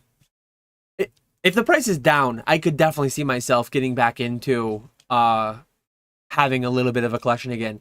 If in 20 years life treats me well and I am doing very well for myself and I just want to have like a PSA 10 first edition Shining Gyarados. Like I would love to have that card, just not as much as the market would love to have it as of right now, relative to like where I'm at financially, where I'm at in my life. There's just so many other priorities, and if it's purely financial, I don't think that there is any slab out there today, risk adjusted, that will outperform like my S&P tax advantage accounts. And that's why I'm not putting money long term into those.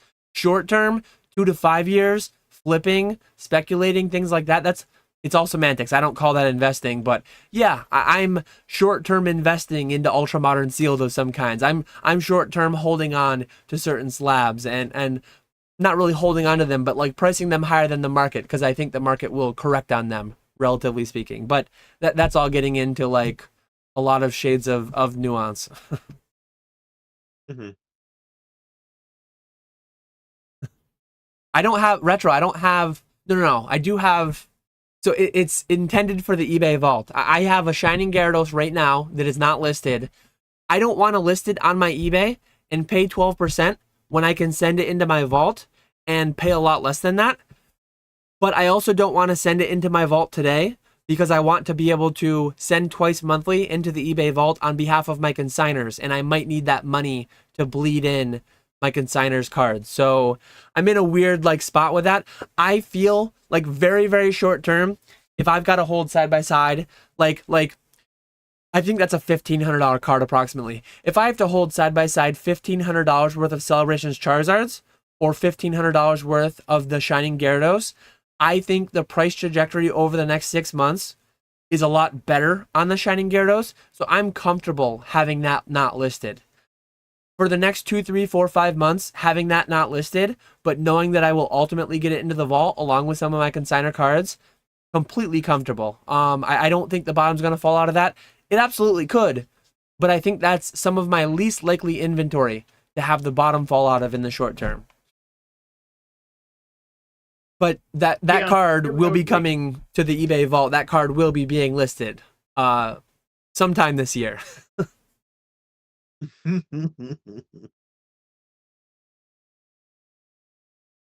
Katie wants to know where my collector boy PSA 6 value investor's at. Going back to the start of the podcast, the eBay condition guidelines, you can actually have a beautiful PSA 6 card. There are some PSA 6 cards that could be CGC 8.5s, that could be CGC 9s even. There are beautiful PSA 6s, especially like Masaki's.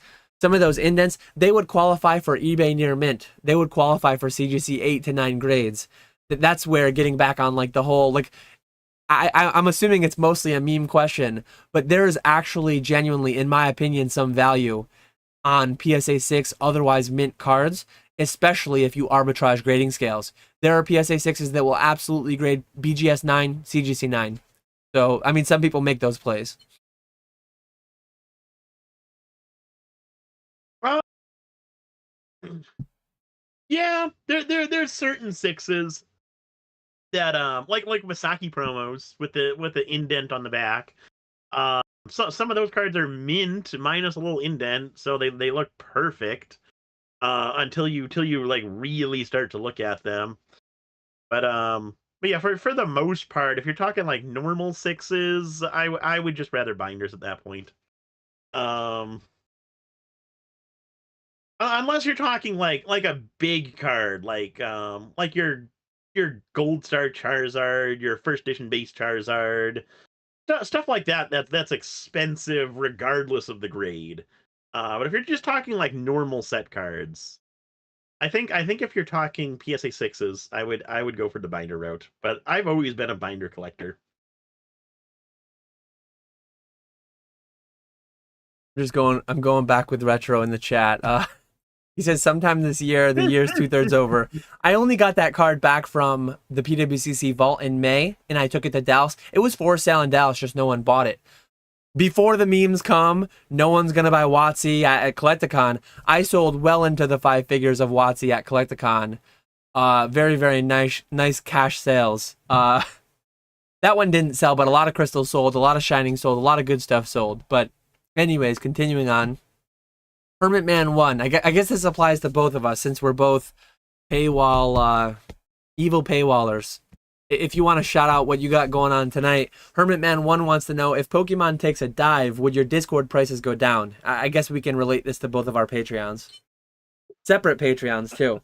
Actually, before you go, Zach on Next Gen TCG, I'm assuming he listens to most of the PokeFlipz. I don't know about the whole thing because it's really long compared to Next Gen. I think he thinks that you, Jake, and I run the Patreon together.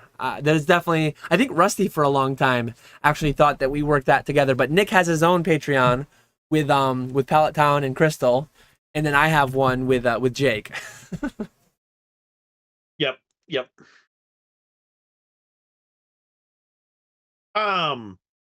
So what was the question here? If Pokemon takes a dive, are you gonna put a sale on your Patreon price? No, I can't see it happening. I think if anything, if Pokemon loses interest and not people aren't interested, we would just stop it at that point. Versus trying to have sales and get more people in that way. I don't know what Pallet Town and Crystal would do, but that would be my thing is to just stop it at that point. Yeah. If people lose interest. Yeah. How about you? Are we gonna see a Black Friday Pokenomics Patreon deal? No, it's 10. It's relative to how much free content is out there. It's obviously infinitely more expensive than 0.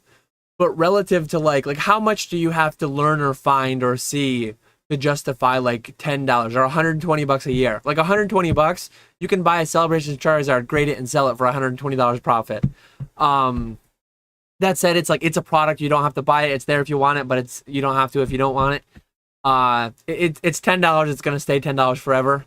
As far as Jake and I are currently concerned, I don't know what could change to where we change that. Some people are grandfathered in at 5. I believe there's like 50 or 60 people grandfathered in at 5.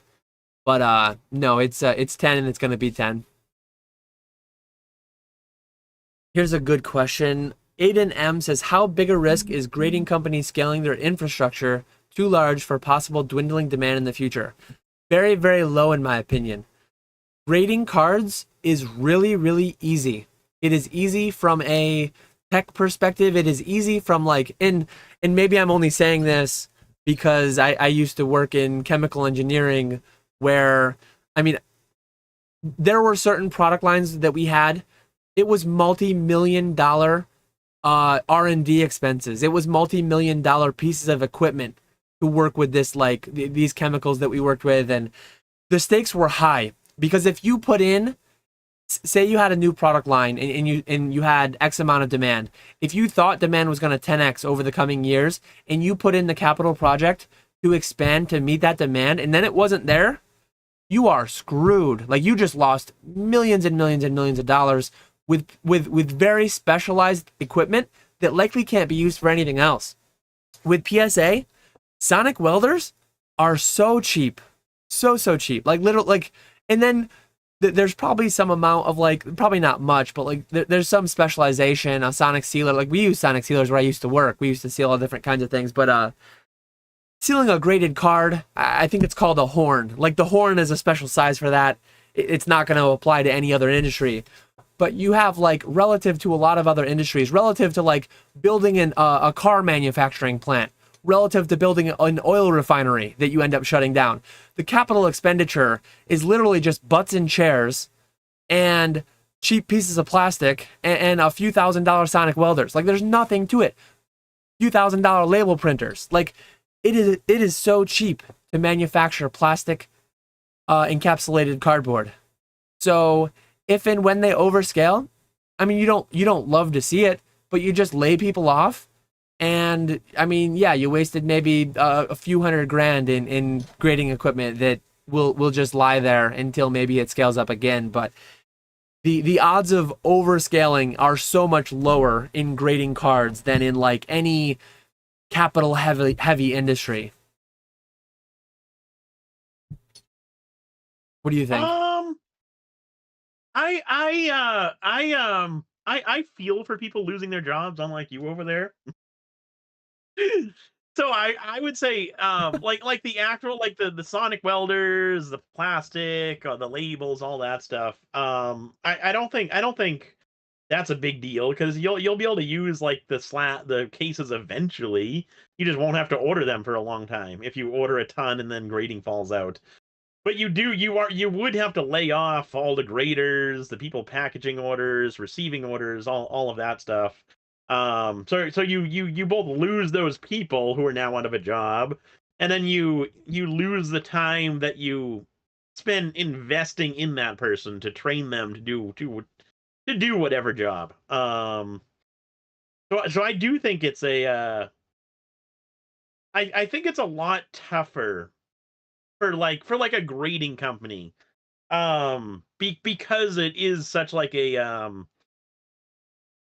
it's like if we do have a recession, like we said earlier, I think grading would be the first thing to go. So it's not like a grocery store or just like a regular store where people are always going to be going there. You don't really have to worry about that type of stuff happening. But with like PSA, CGC, I think they do have to worry about something like that happening. I do think that would be like one of the first things people cut out. But relative to so many other industries, like grading is so cheap and easy. Like there's just so little. Obviously, you got to have the footprint. You got to have bigger buildings. They just did the whole New Jersey building. But you're not buying like, I mean, you used to work in shipping. If you're a shipping company and you buy 20 extra cargo ships and then shipping tanks, now you've got 20 freaking cargo ships that you just spent like tens of millions or hundreds of millions of dollars on.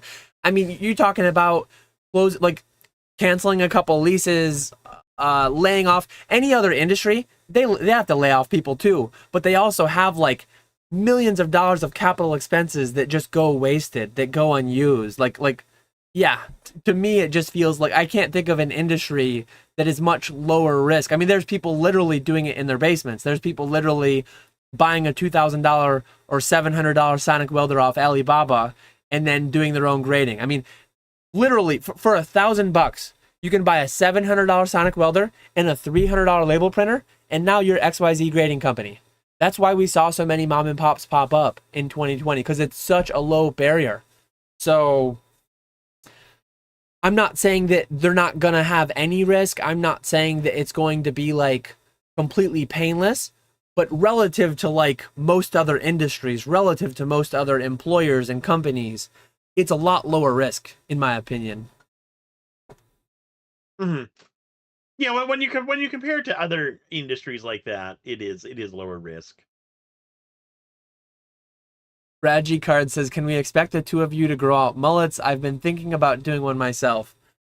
We were talking. I think we were in Oak's Discord, right? We were in Oak's Discord talking about mullets this morning. It's funny. My wife said teacher, and there was some like I was picking up my son one day, and like the whole school was outside, and there's quite a few mullets around. I asked the Discord. I'm like, is this just a me thing, living in the woods in upstate New York, or is this like a thing? And several other people chimed in and said it's kind of a thing.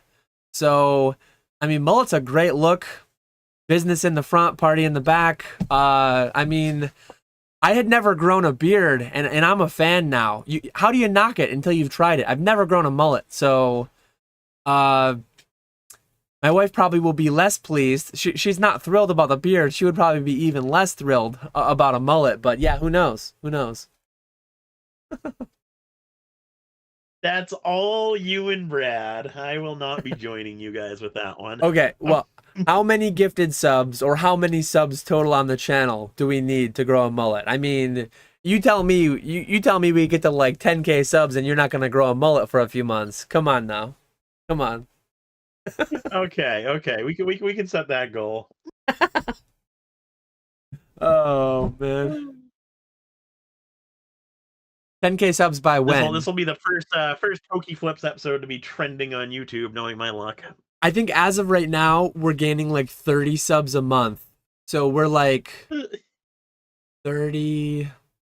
We're like, what would that be? We're like 30 years away. We're like 30 years away from, is that right? That doesn't seem right, but I think it is. Yeah, we're bad. At our current pace, we're 25 to 30 years away from 10K subs. So, oh God, I don't know if I don't know if I'll be able to grow a mullet in 25 to 30 years, but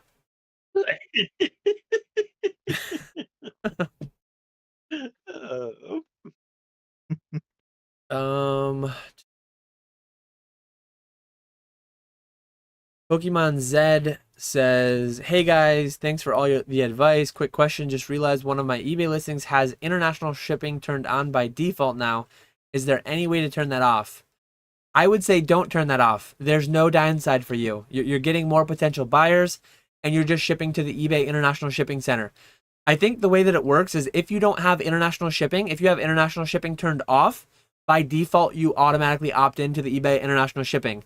Because you're just shipping domestically, but benefiting from an international buyer pool. Like, where's your downside? Why would you turn that off? I guess Pokemon Zed, if you're still here, let us know why you would turn that off. And then what do you think, Nick? I don't know. I would have to double check. I do think you have to have that enabled though. I don't think it's an automatic thing where they automatically put you into the eBay, the international shipping, whatever it's called now. Because you are paying a little bit more of a percentage for that service. But the percentage that you're paying is so small. It's always worth it in my opinion. I don't see why anyone wouldn't offer international shipping. At least through the international shipping program, the old GSP. Nate G says, if the market valued everything like Dan, could Dan make money in the market? And then Nick chimed in via chat, nothing would be worth anything. it would be dark times for resellers. Zed responded back. Okay. Don't want to risk high value items. If they're if you don't already know, the nice thing about the eBay International Shipping Program, it's the old global shipping program. How it works is someone from Germany wants to buy your item. They see your item, they're able to purchase it on eBay. You ship that item to eBay's domestic fulfillment center, which is in Kentucky, and then they have a few of them now. Kentucky used to be the big one. They have one in Illinois now. So you're shipping domestically to wherever the fulfillment center is. Once your item gets scanned as being delivered at that fulfillment center, your obligation is complete. Yep. So no matter what happens between the fulfillment center and your buyer in Germany or wherever in the world, no matter what happens, eBay is going to protect you and cover you. eBay would work something out with the buyer to refund them or take a return or do whatever the case may be. So there really is no downside risk. If you're comfortable shipping domestically, you should be comfortable using the GSP, whatever its new name is. eBay International Shipping, I believe. EIS. Oh, okay. EIS. There we go. That's catchy. That's catchy. Yeah. Yeah, I agree. eBay has taken great strides in the past couple of years towards really lowering the risk on the seller side, because eBay has always been very buyer slanted. One great thing though, like it is good to be welcoming to buyers, but it's been kind of harsh on sellers.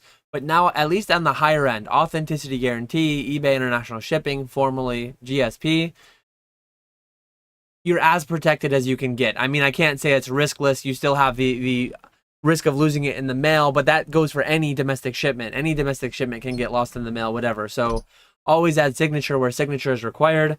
But yeah, you're going to be as protected as possible selling through eBay International Shipping, along with authenticity guarantee and such. And I just looked. You do have to enroll into it. So if you're not already, where it says hi your name, so for example, hi Nicholas for me, hover over that, go to accounts or click on account settings, and then click on shipping preferences, and it'll be the first one up there. It says eBay International Shipping. For me, it says status enrolled, and then there's a button to opt out. So I would imagine if you're not enrolled, there's a button to opt in. But it's as easy as that, and then you're smooth sailing from there. Retrospects with another question. I always appreciate when people put the stop sign emote, because then it calls out the question. Less likely I'm going to miss it with the stop sign. Question: at some point, where do you draw the line on opportunity cost having so much raw ungradable stuff in the backlog? Should that not be a priority? Sunk cost SPY up 20% year to date. PokeFlipz to be made, etc. Yeah, another very good question. Nick, if you want to start with this one. Hold on. Wait, I gotta wait for the question. I was reading chat while you were reading the question. Hold on. At some point where you draw the line to opportunity cost having some ungradable stuff backlog, would that not be a priority? For me, you can never have enough ungradable stuff. I do a lot with raw singles. So for me, I don't mind those ungradable cards because I sell ungradable singles. I sell way more raw cards than I do graded cards. So for me, I don't think there is a number that I would say I have too many raw cards. Because I am doing a little bit of everything. But yeah, if you're just buying like raw singles on TCG Player, hoping like paying market value for those cards, hoping to be able to grade those cards and not being able to grade those cards, that's where it gets a little bit tricky, because then your cost basis is market value, so you're not going to be able to make anything on those raw cards. So I would say in that case it really just comes down to how much. So if you buy 10 copies of one card, for example, and only one of those is gradable and comes back as being a PSA 10, how much are you making on that card versus how much did you spend on all of the raw cards that aren't gradable? Are you still able to make a profit on all 10 of those cards, or at that point are you losing money? I think it would be kind of that would kind of be the situation. Hopefully that answers it. Yeah, for me, I have gone over my backlog a couple times now. Like it was really bad for a long time. there were, I mean, I've mentioned on here and on my live stream some of what I was finding. I was finding like sealed WotC packs. I was finding sealed Topps Chrome packs. I was finding raw multi-$100 cards. For the most part, I think I've got like 1 or 2 monster boxes worth of stuff I need to look at closer, pull out maybe some higher end gradable stuff. But I just have like monster boxes and monster boxes and monster boxes of largely bulk. So how little money relative to the effort it will take to turn that back into money. Like I might need to spend a week on a stack of monster boxes that might only turn into like $1,000. Why do that? Why prioritize that when I can just go to TCG Player and spend $5,000 to make $1,000? So it's all relative to your current cash flow. It's relative to how much time you have. It's relative to what other plays are being available to you right now. But yeah, there's just like diminishing returns. It's like anything else. It's like how many recycle streams you can have in a if a process is 90% efficient, you run through once and then 10% goes to waste. Well, you recycle that waste stream and then you get 90% again. So your second pass through, you're getting like 9% in absolute terms, and only 1% is going in the effluent stream. Well, now you loop that back again. Now you go to 99.9, 99.99. Every time you go through a recycle stream, every time I dig into the backlog, I'm extracting out another like digit, but it's further after the decimal. It's diminishing returns each subsequent time. So, and then prices move on things. There's probably some Japanese bulk that was buried during the 3-week span that it could have been worth $500, but now it's not worth as much again. Definitely not a perfect thing having a massive backlog, but at this point, at least me personally, I'm pretty comfortable that I've gotten like most of the juice that's worth squeezing out of it. There's definitely some random things that come to mind. Like my uncut sheets are just a pain. I need to get them laid out flat. I need to get them photographed, find a way to take a video of them. Like, I need to get those. Those are the most glaring thing in my own personal backlog of unlisted items that really need to get up there. But other than that, yeah, it's like what's your lowest hanging fruit? If you've got $500 WotC packs kicking around in your backlog pile, that's pretty low hanging fruit. But if it's all like smaller, cheaper stuff you have to grade, and there's $80 near mint Charizards on TCG Player that you can sell for 210, 250 graded, that's lower hanging fruit than a lot of the backlog stuff. So it's constantly an ebb and a flow situation. The thought of being fully caught up is like a glorious one in some ways, but it's also like a scary one in other ways. Like the fact that I always have something to do, I can always go to a pile and just start sorting and have something to keep me busy and not sitting around wondering what to do. Pros and cons to it, I guess. Yeah, I think it just depends on the type of situation that you're in. Because I remember back in the day, I would have times where I literally had nothing to do. Everything was already listed, everything was sorted, and back then I would wish I had more stuff to do. But now that I have way too much stuff to do, I'm constantly thinking, I wish I was back in the day when I had nothing to do. So it's never a perfect scenario. I just got a text from one of my friends. He was the best man at my wedding. He's pretty into Pokemon. Like he plays all the games. He just messaged me, kind of like, I wouldn't say a complete like normie, but it's always a good indicator. He messaged me about Lorcana. He said, "Have you heard about the new Disney card game coming out?" When you start getting people, like normal people in your everyday life, asking about something, you know that it's going to be like pretty frothy, pretty bubbly. So yeah, it's funny to see. He's into Pokemon. He does a tiny bit with cards, mostly with the video games. But it's always interesting when like real life people start asking about some cardboard related stuff, because then you know something is going on. Oh yeah.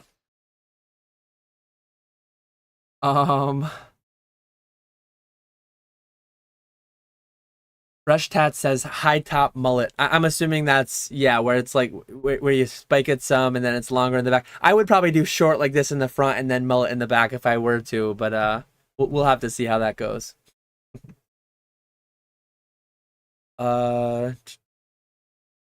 Reggie wants to get a little promo. What are you gonna be auctioning tonight on eBay Live? Pump the auction. Will I find the next question? Oh, I don't know. I'm scared. I ran into an issue last night where usually when I click start stream, it does the 5-second countdown, and then within a minute or two of starting the stream, I'll have usually 30, 40 people within that first minute or two. Because eBay, that's when once you start your stream, that's when eBay sends out all the notifications saying that I'm live, and that's when people hop in. But last night I ran into an issue where the notifications never went out to people. So I started the stream, was like 2 minutes into the stream. I didn't have a single person in there.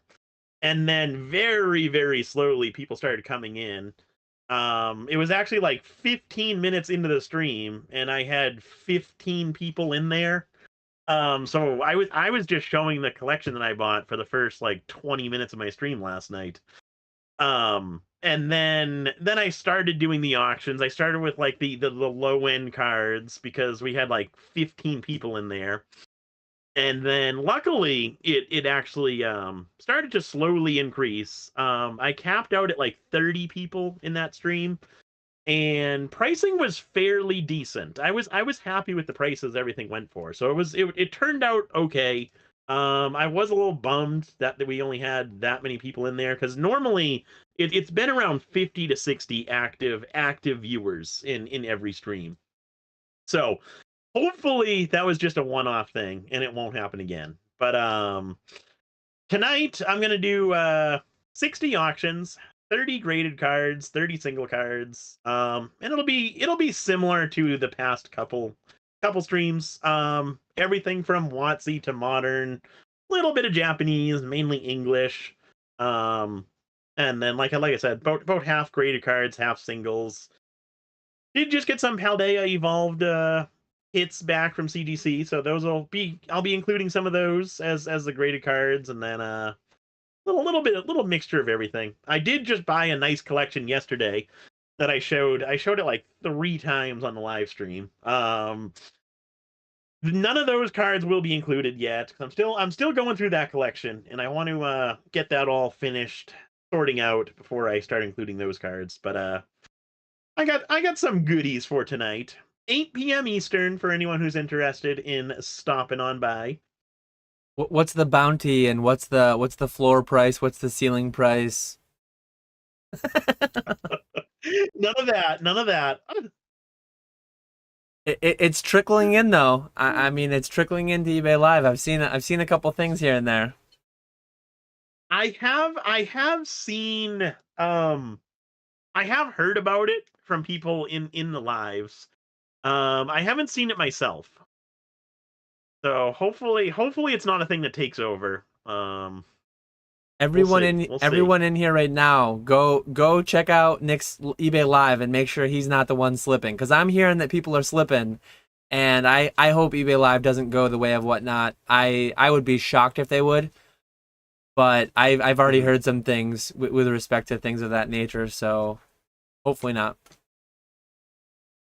I hope not. I hope not.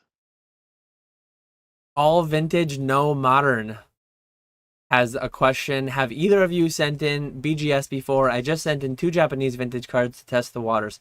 I'm regularly sending to BGS. Gotta play that Black Label Hunt game. So at least monthly I'm sending them. I don't send to BGS often at all.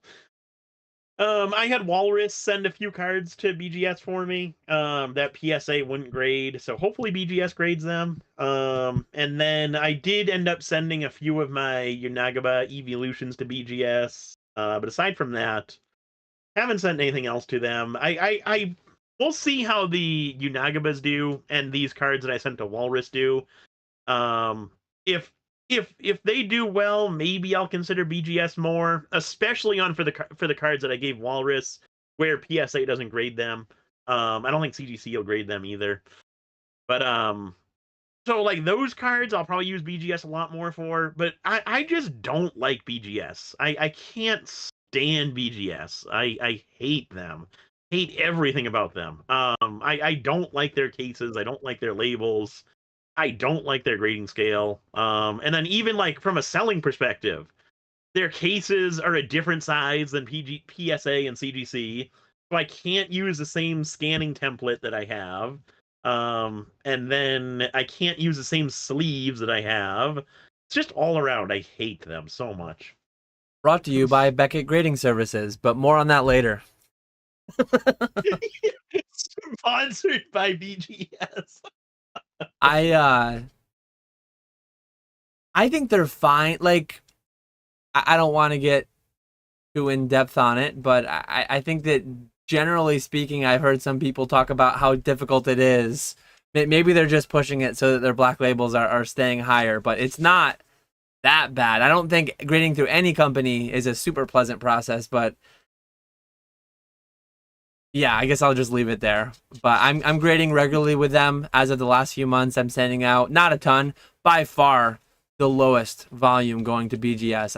I'm sending most of the PSA, pretty close second to CGC, and then the least 10% or less probably to BGS. But definitely a play there if you're getting a decent enough BGS black label rate.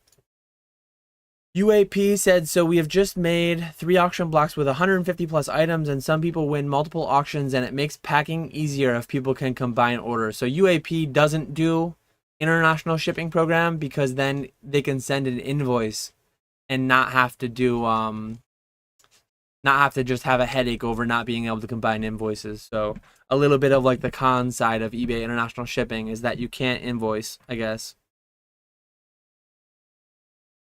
That is a huge downside. I can't stand that.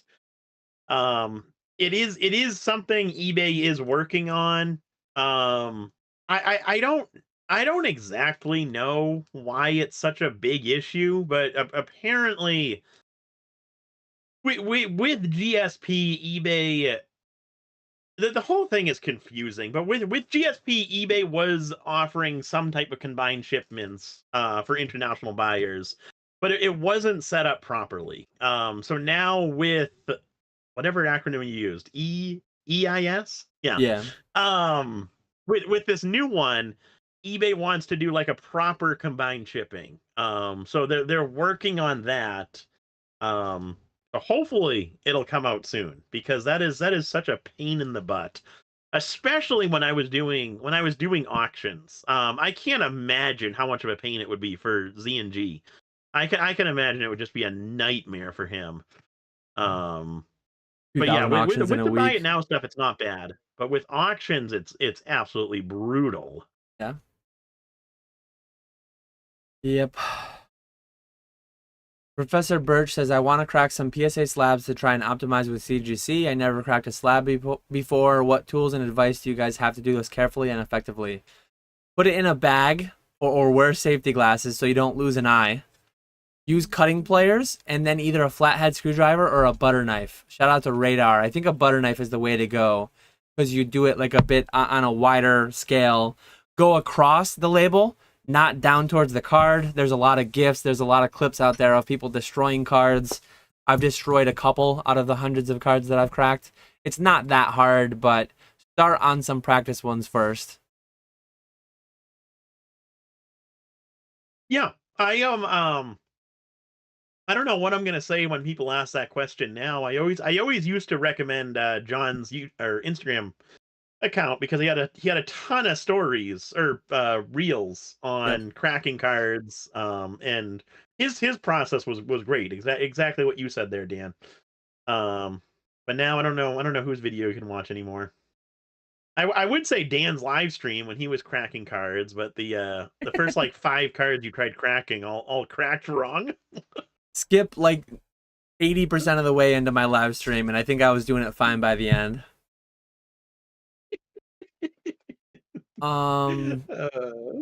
Brandon Haller says, I forgot if y'all have said this, but do either of you have any sealed games or want any in the future? You go first.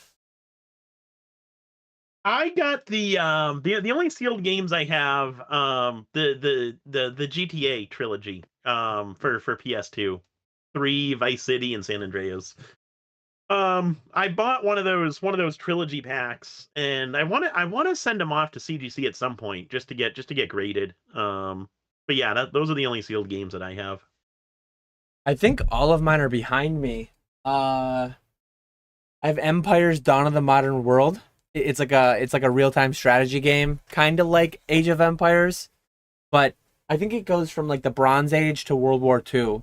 Really, really cool game. I have Deus Ex. I think I have the Game of the Year edition, and then behind it, I have just the regular edition.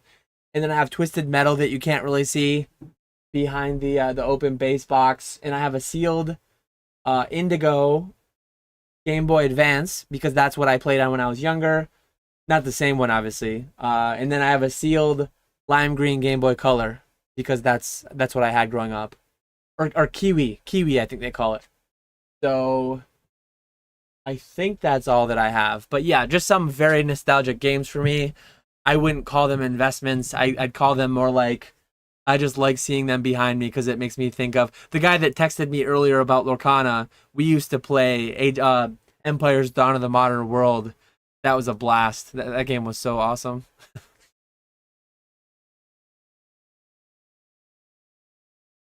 A little bit of mullet talk going on. Let's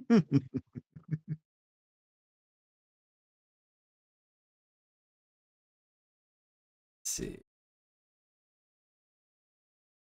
Fresh Tat said, "Did I see Moonbrian for sale on this eBay live tonight?"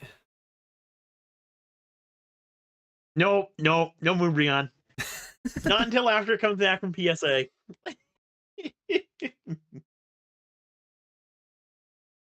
Darren wants to know if you told eBay about that issue. Definitely could be brutal for a stream not getting that push notification going out. Yeah, yeah, for sure. I did message the live support about that, so hopefully they'll fix it, or hopefully it was just some bug that won't happen again. Because that was definitely rough. Retro has a question I can't put up on screen, but he says Z needs to be stopped. James is going hard. James is going real hard.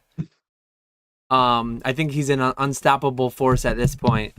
Man is going full banker on us. He has quite the bankroll from all that long-term capital gains, selling a house that he made out like a bandit on, selling a box to Logan Paul.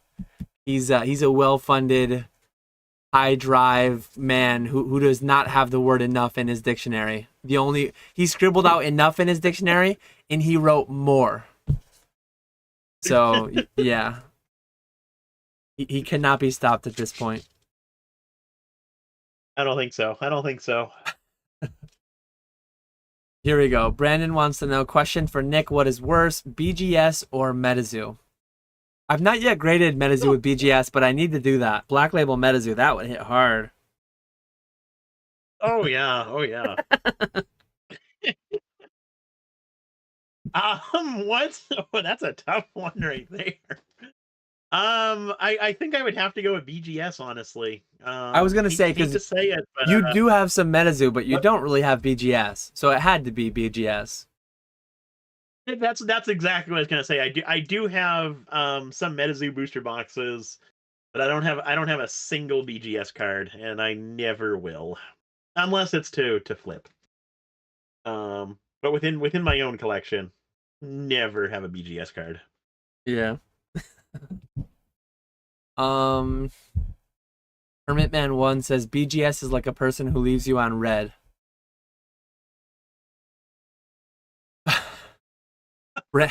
Brandon heard the BGS CEO has a mullet. I mean, that would be like a win right there. That would move him up the rankings. I'm never growing a mullet now. Pokemartin wants to know, I was going to ask you guys, do you think you're able to discern between PSA 10s and black labels or CGC 10 pristines? Not in any kind of a repeatable way, Like I would not be able to take 100 cards, say 10 of them were black labels and 90 were PSA 10s. Some example like that.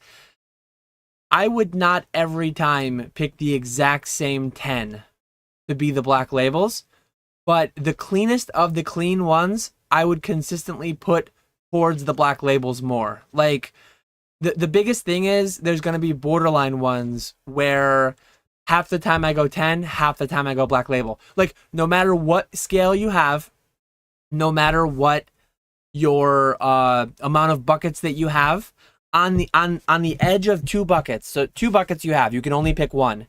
There will exist a fringe case. That fringe case, I'm talking like Nat Turner.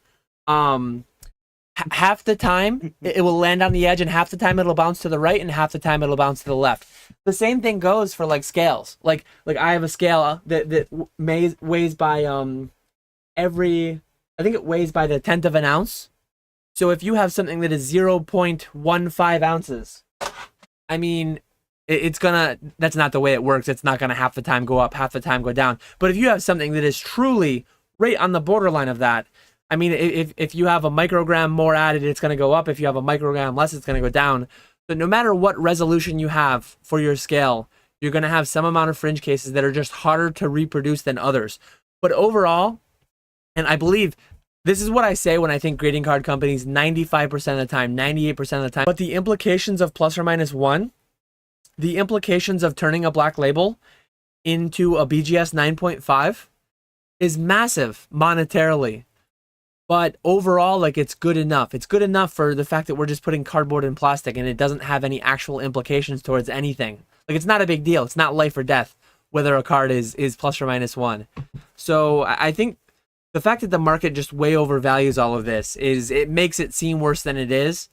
But yeah, overall, if there are 100 cards on a table, I can, relatively speaking, pick out the cleanest ones from the bunch and the least clean ones from the bunch. Some subset of your PSA 10s might be black labels as well. So I might pick out some PSA 10s as black labels just because they're the cleanest of the clean PSA 10s. If you're talking like, I mean, it's probably more appropriate to say, could you pick out BGS black labels from BGS 10 pristines? Because that's actually the same company with the same scale. Some subset of PSA 10s, like 42% of Pokemon cards graded by PSA, end up as PSA 10s. Some subset of that would have been a black label had it gone to BGS, but it didn't. So yeah, that's my ramble rant on this question. What do you think? Yeah, I think it would be interesting to try that. I doubt anyone ever would, but I do think you would be, I think you would be able to get close. Because assuming they're like proper 10s and proper black labels, not like a super bad black label that just kind of slipped by. I think you would get close, but I don't think you would be able to nail down exactly. So, like using your example, 100 cards, 90 PSA 10s, 10 black labels.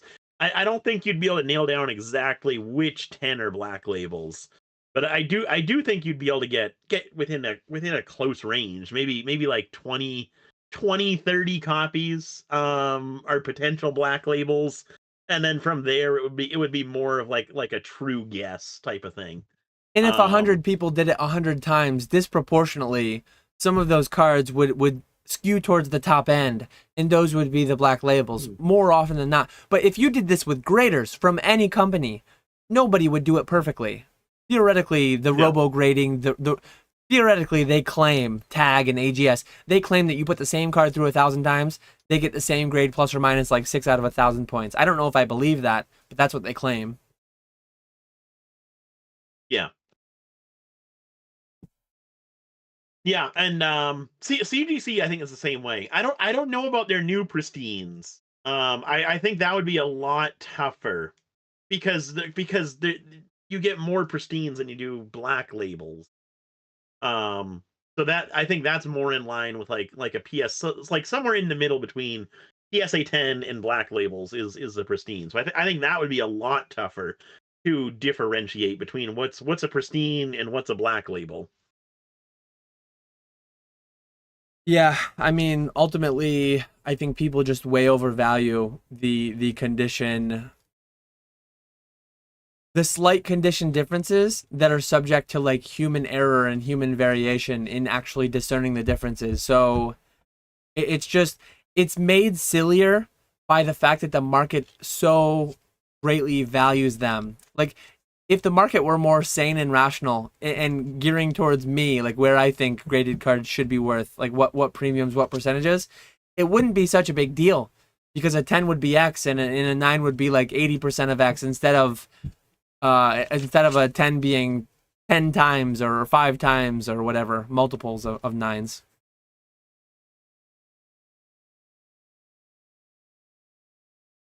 Um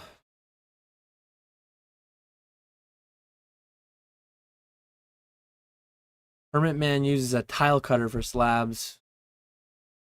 Brad says, "Do you remember that first edition Rockets Vileplume you crushed cracking slabs? If so, what happened to that card?" I probably have it. It's probably right beside me on this shelf. I just have no idea where. I have a big stack of damaged cards that need to go like to a whatnot streamer or something. Not an eBay live streamer. I mean, you haven't told me to send them yet, but I'm ready to whenever you're ready. Maybe it's in here, maybe it's not though. Whenever Nick gives me the go ahead, it's going to Nick to be sold. I don't see it in here first glance, but it's around somewhere. Um Question, just started working with this full time, and I'm wondering if there are some words of advice, removal of hassles, or just general things you've learned about selling TCG products on eBay. What do you think? Um,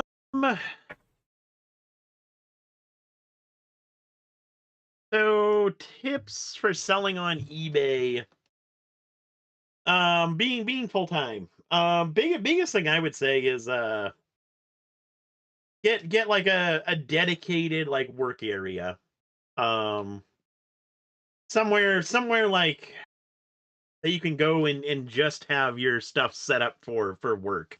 Like in the beginning with my eBay lives, I was doing my eBay lives from my bedroom, which was absolutely terrible. Having all those boxes just everywhere and having to kind of break down my setup every single night was absolutely terrible. But now that I'm down here for all of my eBay lives, it's awesome because I can just have that set up ready to go, come down here 5-10 minutes before my actual live starts, make sure everything's good to go, click the start button, and we're ready to go. So that's been absolutely huge for me is having that dedicated space. And then the other thing I would say is try and make time for yourself. Obviously working for yourself and being full time with this, you're most likely going to be working a lot more hours than you would with just like a 9 to 5 job. With a 9 to 5 job, you're working 9 a.m. to 5 p.m. After those hours, you're done for the day. You're not going to be checking your work email or making calls or doing anything with your job. But with Pokemon and being full time with this, you're constantly with your phone. So you're constantly getting those notifications that you made a sale, that someone sent you a message. You're constantly checking Instagram. You can work whenever you want to work.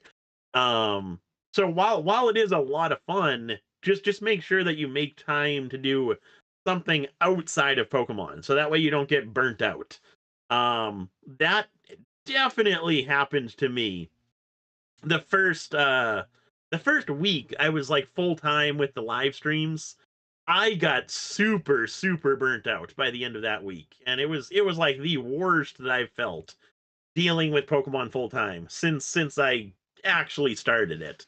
So now I know that I need to dial things back. So I finally got someone to help me open modern product to kind of eliminate that job from me.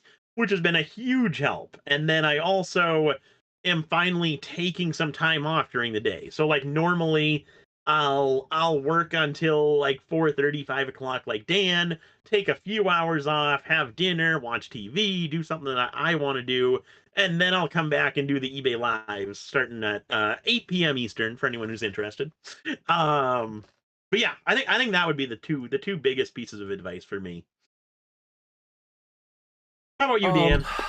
there's so many like little mechanical things that I don't know exactly what you're doing, UAP, but as far as making listings, creating templates, creating business policies for like shipping types, whether it's a raw single, whether it's a graded slab, um, but then like just generic broad ones too. If and when you're dealing with a problem buyer or a problem potential buyer, I would honestly say like be quick with the block. People are people that are a problem once are more likely to be a problem again. So don't be afraid to use that block list and don't take it personal. Like 1% of the time or less, you're going to have issues. Someone has a good saying. I forget who it was. If you had, I forget how many seconds are there in a day. Let me see that quickly because that's what the quote was based on. Um, there are 86,400 seconds in a day. If you had $86,400 in your bank account and 10 cents went missing, you wouldn't ruin your whole, like you wouldn't spend all your money trying to get back that 10 cents. It would be a little concerning because digitally, like where's your bank leaking? So getting aside from that, like logical, I'd have concern because like how is a bank losing money, whether it's 10 cents or whether it's, but the idea is there's Where 86,000. does the seconds in a day have to deal with this? This is it right here. So 86,400 Okay. seconds in a day. If someone sends you a stupid message on eBay, it takes you 10 seconds to read it and it takes you 10 seconds to block them. Send some default response of like, go away. No, something professional. Don't get emotional. Don't get stressed about it and just move on. Don't spend your 86,390 seconds stressing and being annoyed. And that goes for whether it was a message or whether it was a return or whether it was an INAD, whatever it may be. It's 10 seconds. Deal with it professionally. And I'm not perfect with this. I don't think anyone is perfect with this. But the more robotic, the more like emotionless you can be about it, you can go about the remaining 86,390 seconds of your day without it affecting it. There are people that they get an INAD, they're looking the people up on Facebook, they're looking the people up on Google Maps, they're trying to like find them, they're talking about, it's like, don't do any of that. Is insane. Like, don't waste any more than the 10 seconds they've already cost you, the 10 cents they've already cost you. Don't go into that bank of 86 grand and start spending any of that money continuing to worry about it. I think that's a very, very good thing that I need to be better about. I think everyone could be better about. But I recently heard someone talking about it again on a finance podcast the other day. I've heard it multiple times in multiple different variations throughout my life, I guess. But that's a very, very good one, I think.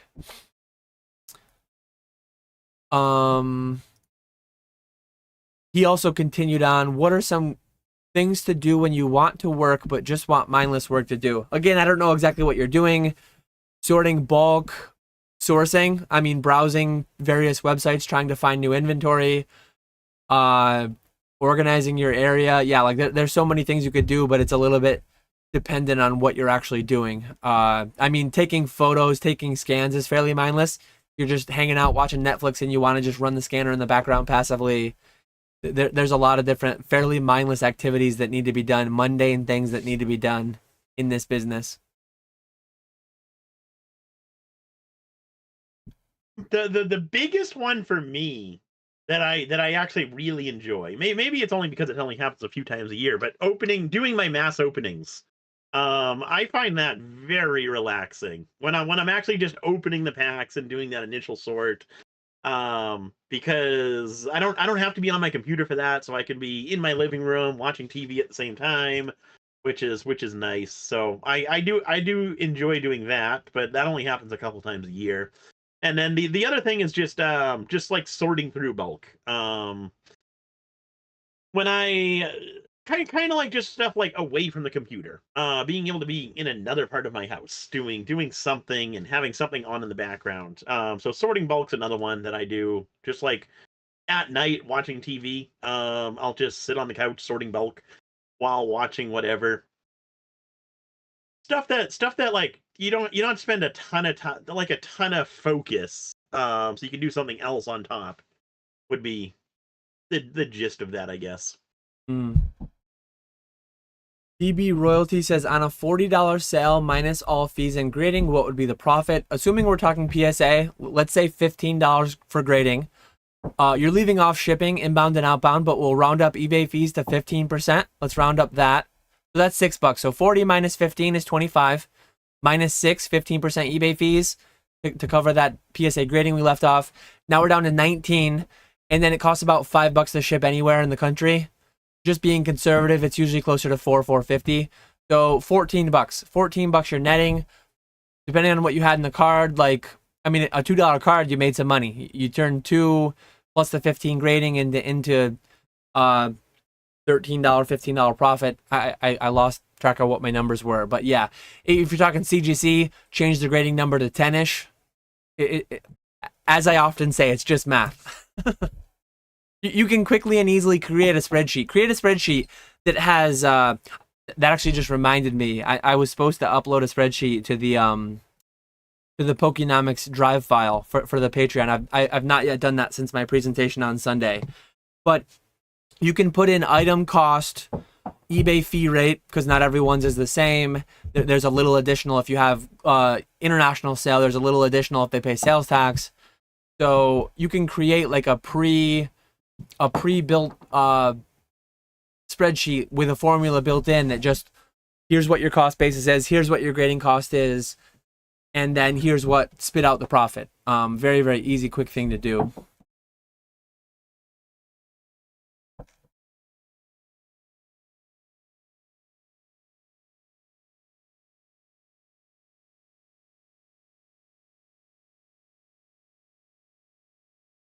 Professor Birch says, if Dan was a talking action figure, his 5 action phrases would be, not tax advice, it depends, it's a math problem, long cardboard, short plastic, and sorry Earth. And then Brad says, don't forget at the end of the day.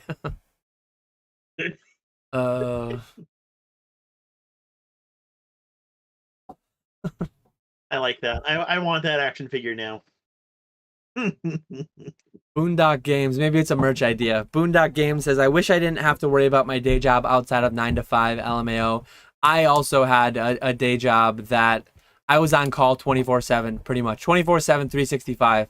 I was responsible for certain processes that if and when anything ever went wrong, I was the one that they called, and it was not always a pleasant thing to be called at 3 a.m. and have to go in because something was done wrong or went wrong. And yeah, I don't miss that at all.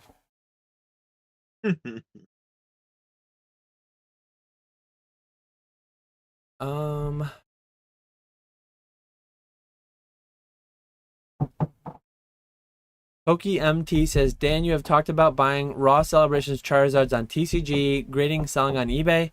Do you think you could do that with WotC cards? WotC is nostalgic for me, but might be a bad idea. So, not surprisingly, the older a card gets, the less likely buying near mint on TCG Player will yield a gem mint card. The poorer the original condition of the card, the less likely buying near mint on TCG Player will yield a gradable gem mint card. So when you're talking WotC, you're talking 25 years old, almost. You're talking original print quality. I mean, I pulled a Shadowless Charizard in Vegas with Nick, and it graded an 8 out of the pack. So when cards start out of the pack, oftentimes in 8 condition, and now it's 20 plus years of attrition, have good luck. Good luck. So my answer would be no. Like, has there never been a person to buy a near mint WotC Hollow on TCG Player and then grade a PSA 10? I guarantee you there's been some amount, but I guarantee you it's significantly less than those that are buying Celebrations cards or other super modern high 10 rate cards. I know that there's some amount, I get some pushback because when I say that the Charizard Celebration grades at like 65% PSA 10, people say that there's a selection bias. Obviously, people are doing a little bit of pre-grading, but still, the amount of 10s you can expect to grade is somewhat proportional with the amount of 10s that have been graded percentage-wise. You're not going to get the same. It's not going to be 1-to-1. But if you're pre-grading yourself as well, like, yeah, it's if the 10 rate's 90%, don't buy 100 of them and expect 90 of them to be 10s. But if you do slight pre-grading, expect to be able to replicate that 90% 10 rate, because that's what everyone has done cumulatively. But the longer ago they were graded, the older the card, the worse condition you're going to find generally, because they've just had that time for attrition. Yeah. Yeah, I pretty much agree with you on that one. I don't think you'd have much luck buying WotC cards on TCG Player and being able to grade them. I would stay away from that. I think you'd have a lot better luck with non-hollow ones because they're less valuable, they're less worth grading. But that said, like, I still would not expect it whatsoever. I mean, you're talking 23-year-old cards that could have been in possession of 50 different people. And Monotone Card says PSA grades harder on vintage, and it's easier to source modern as opposed to vintage. Very much agree with the latter part. The former part, though, I don't think PSA grades harder on vintage. I think the grades are lower on vintage because it's worse production quality.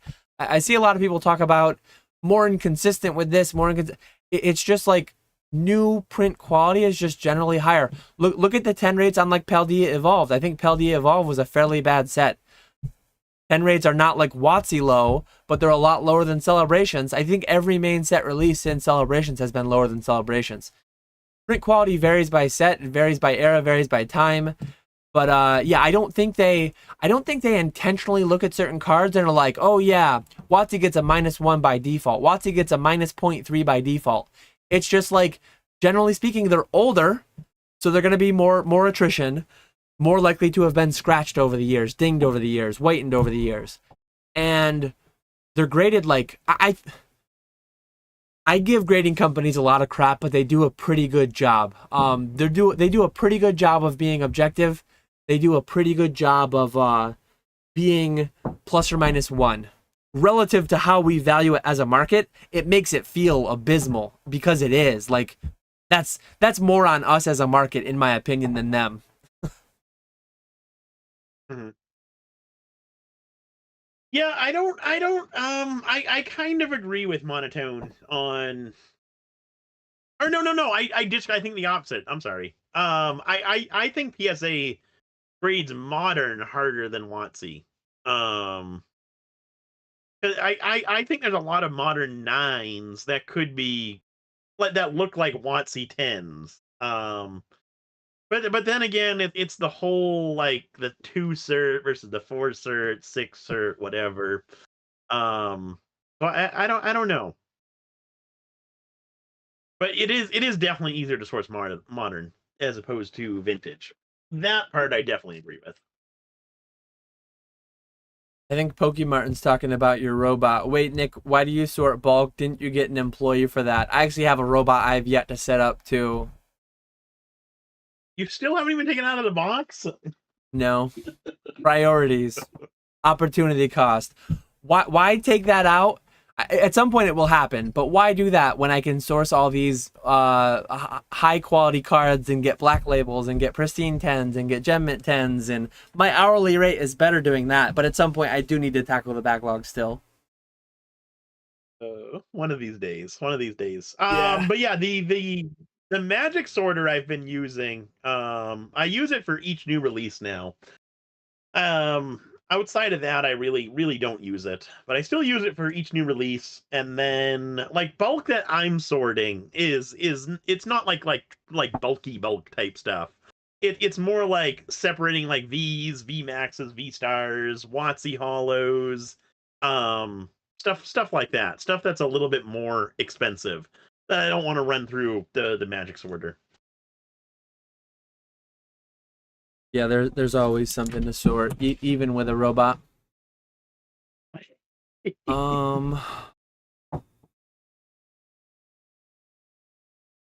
PokeMartin asked, are you guys sending any stuff to ZNG? I just texted James this morning to expect a small batch from me. I'm gonna do a little bit of a.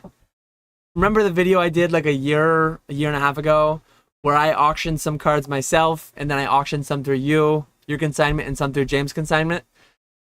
I'm gonna do a little bit of like market research, I guess. I'm gonna send a small batch to James just to get a feel for what the customer side of his service looks like. You should know your competitor in this industry. I mean, I do more buy it nows, James does more auctions, but to some extent, like, he is my competitor. I'm gonna send some to the Probstein, maybe some to DC Sports, some to James. Maybe I'll make a little fun video out of it, pending how the results go. And I don't know if some of the cards won't be like 1-to-1. There are certain cards where I have enough quantity, like I did for I had myself, you, and James each auction, like, I think there was 5 or 10 of the same cards, just to get the data points of how each one performed. But yeah, I might throw that in as a fun little addition to a video. But that aside, I think there are a lot of like business to business things that James does. There's a lot of business to business stuff that I do. There are certain people that only have fun in the sourcing side. So they source, they make their money on that side, then they can sign with James or they can sign with me. They only have 5 hours a week, 10 hours a week to allocate towards this. Or even if they have 50 hours a week to allocate towards this, they would rather focus their time into sourcing and have someone else sell for them. So me personally, where I'm at, I think I do best, and the hourly rate is good enough for me to justify selling most of my stuff myself. But yeah, there's something absolutely to be said for using services to offload things that aren't worth your time. Like Troll and Toad Evo, sucks that I'm going to be losing it, but I essentially consign through them largely. I don't have employees, but I have a lot of people at Troll and Toad selling a lot of stuff for me every day.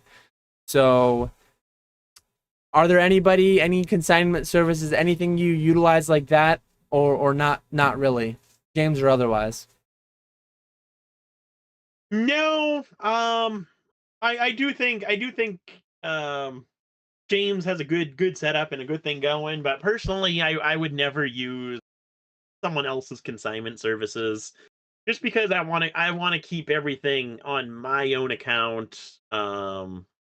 Have everything together, make life a little bit easier. Plus, I just don't value my time whatsoever, so I can spend all day doing this. I see Ernie asked if it's 4:30 yet. I told him ending at 4, thankfully. Professor Birch says, do you think there's going to be any old school CGC label collectors, or do you think the majority will try to get the new labels? There almost certainly will be. There's probably people with like comics that wanted to match their comics or their video games. I am so far removed from people who worry so much about the label.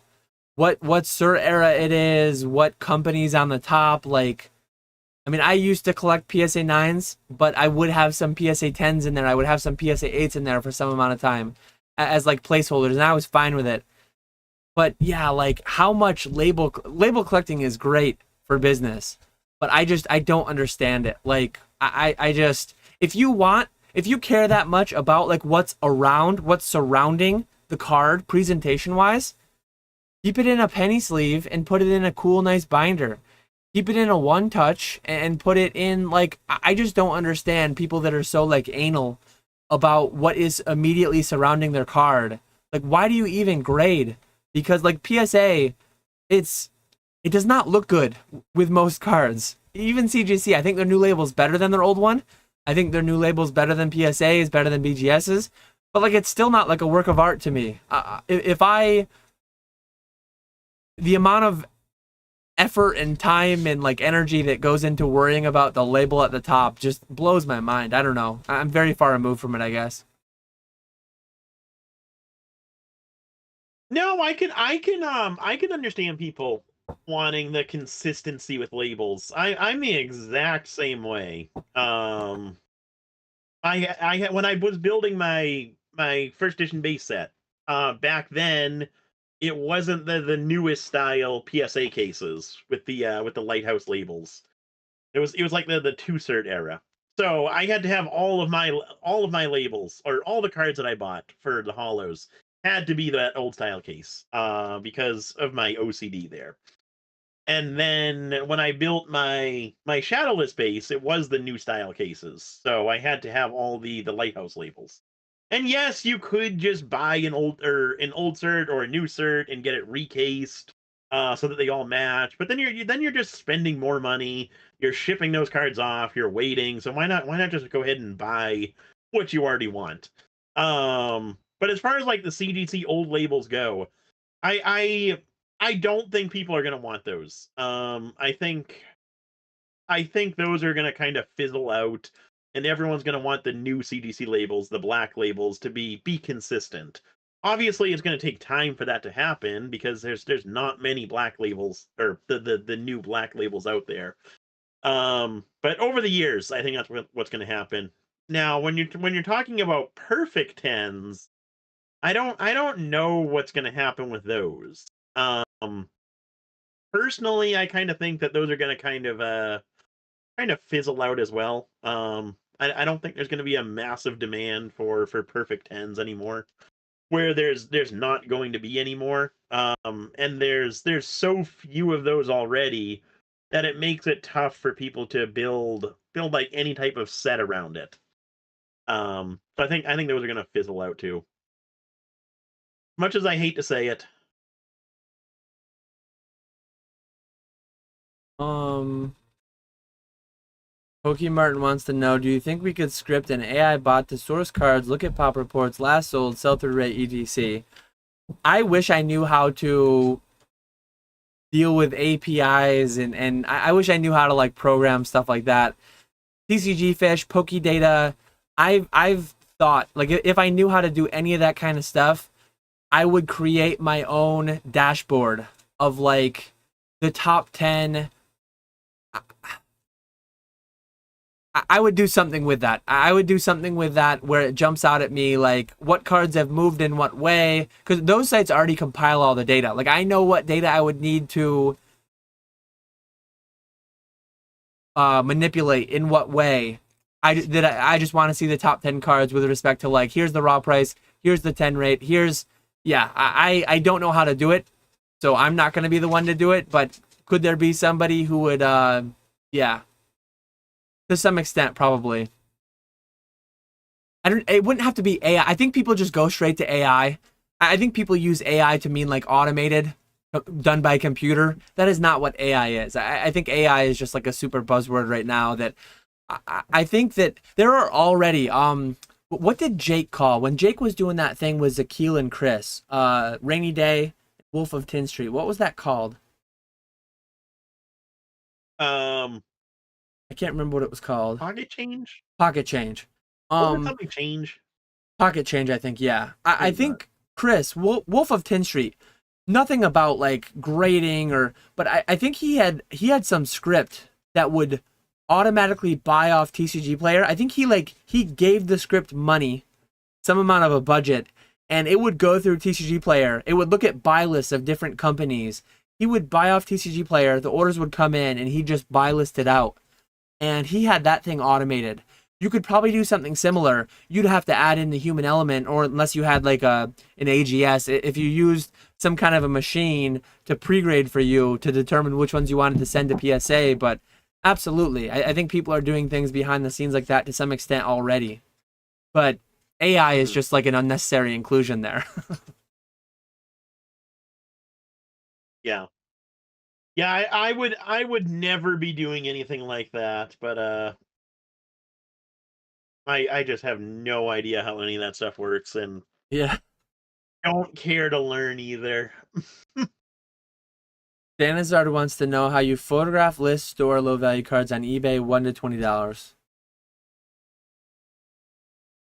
I do photographing. I have a card scanner that you can load the cards in, and it automatically you hit the scan button and it automatically scans everything and crops everything. You can do front scans, you can do back scans, or you can do front and back together. It's really really nice.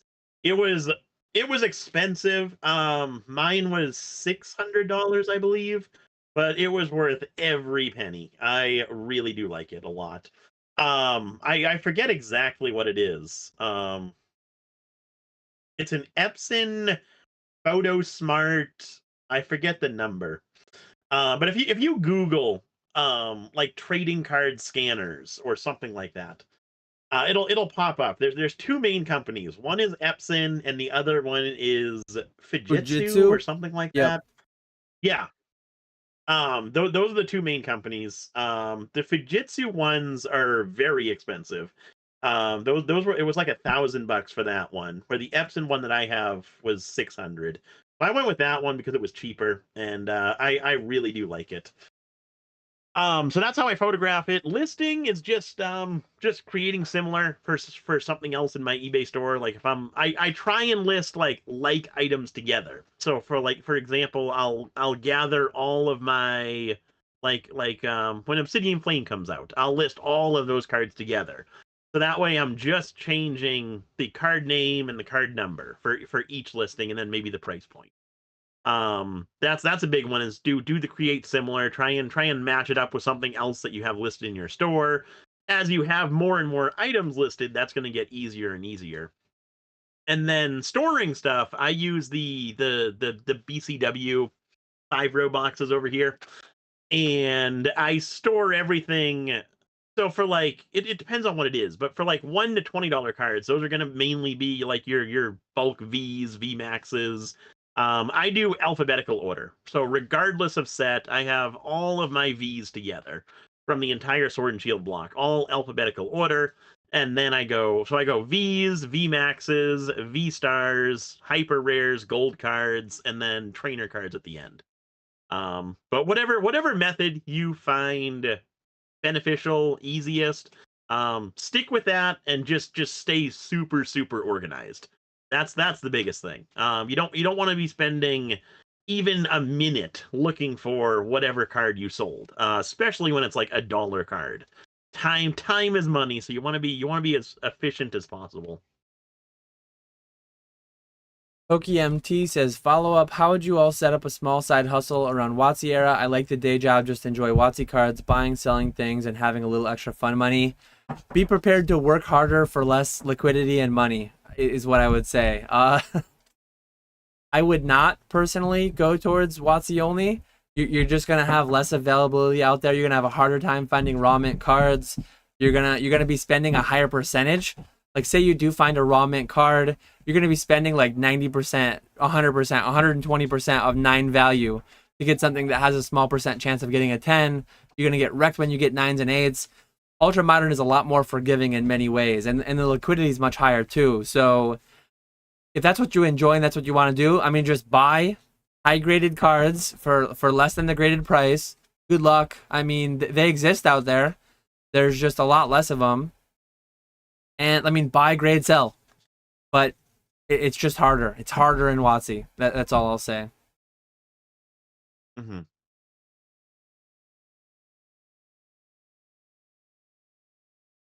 Anything else to add on that one, or?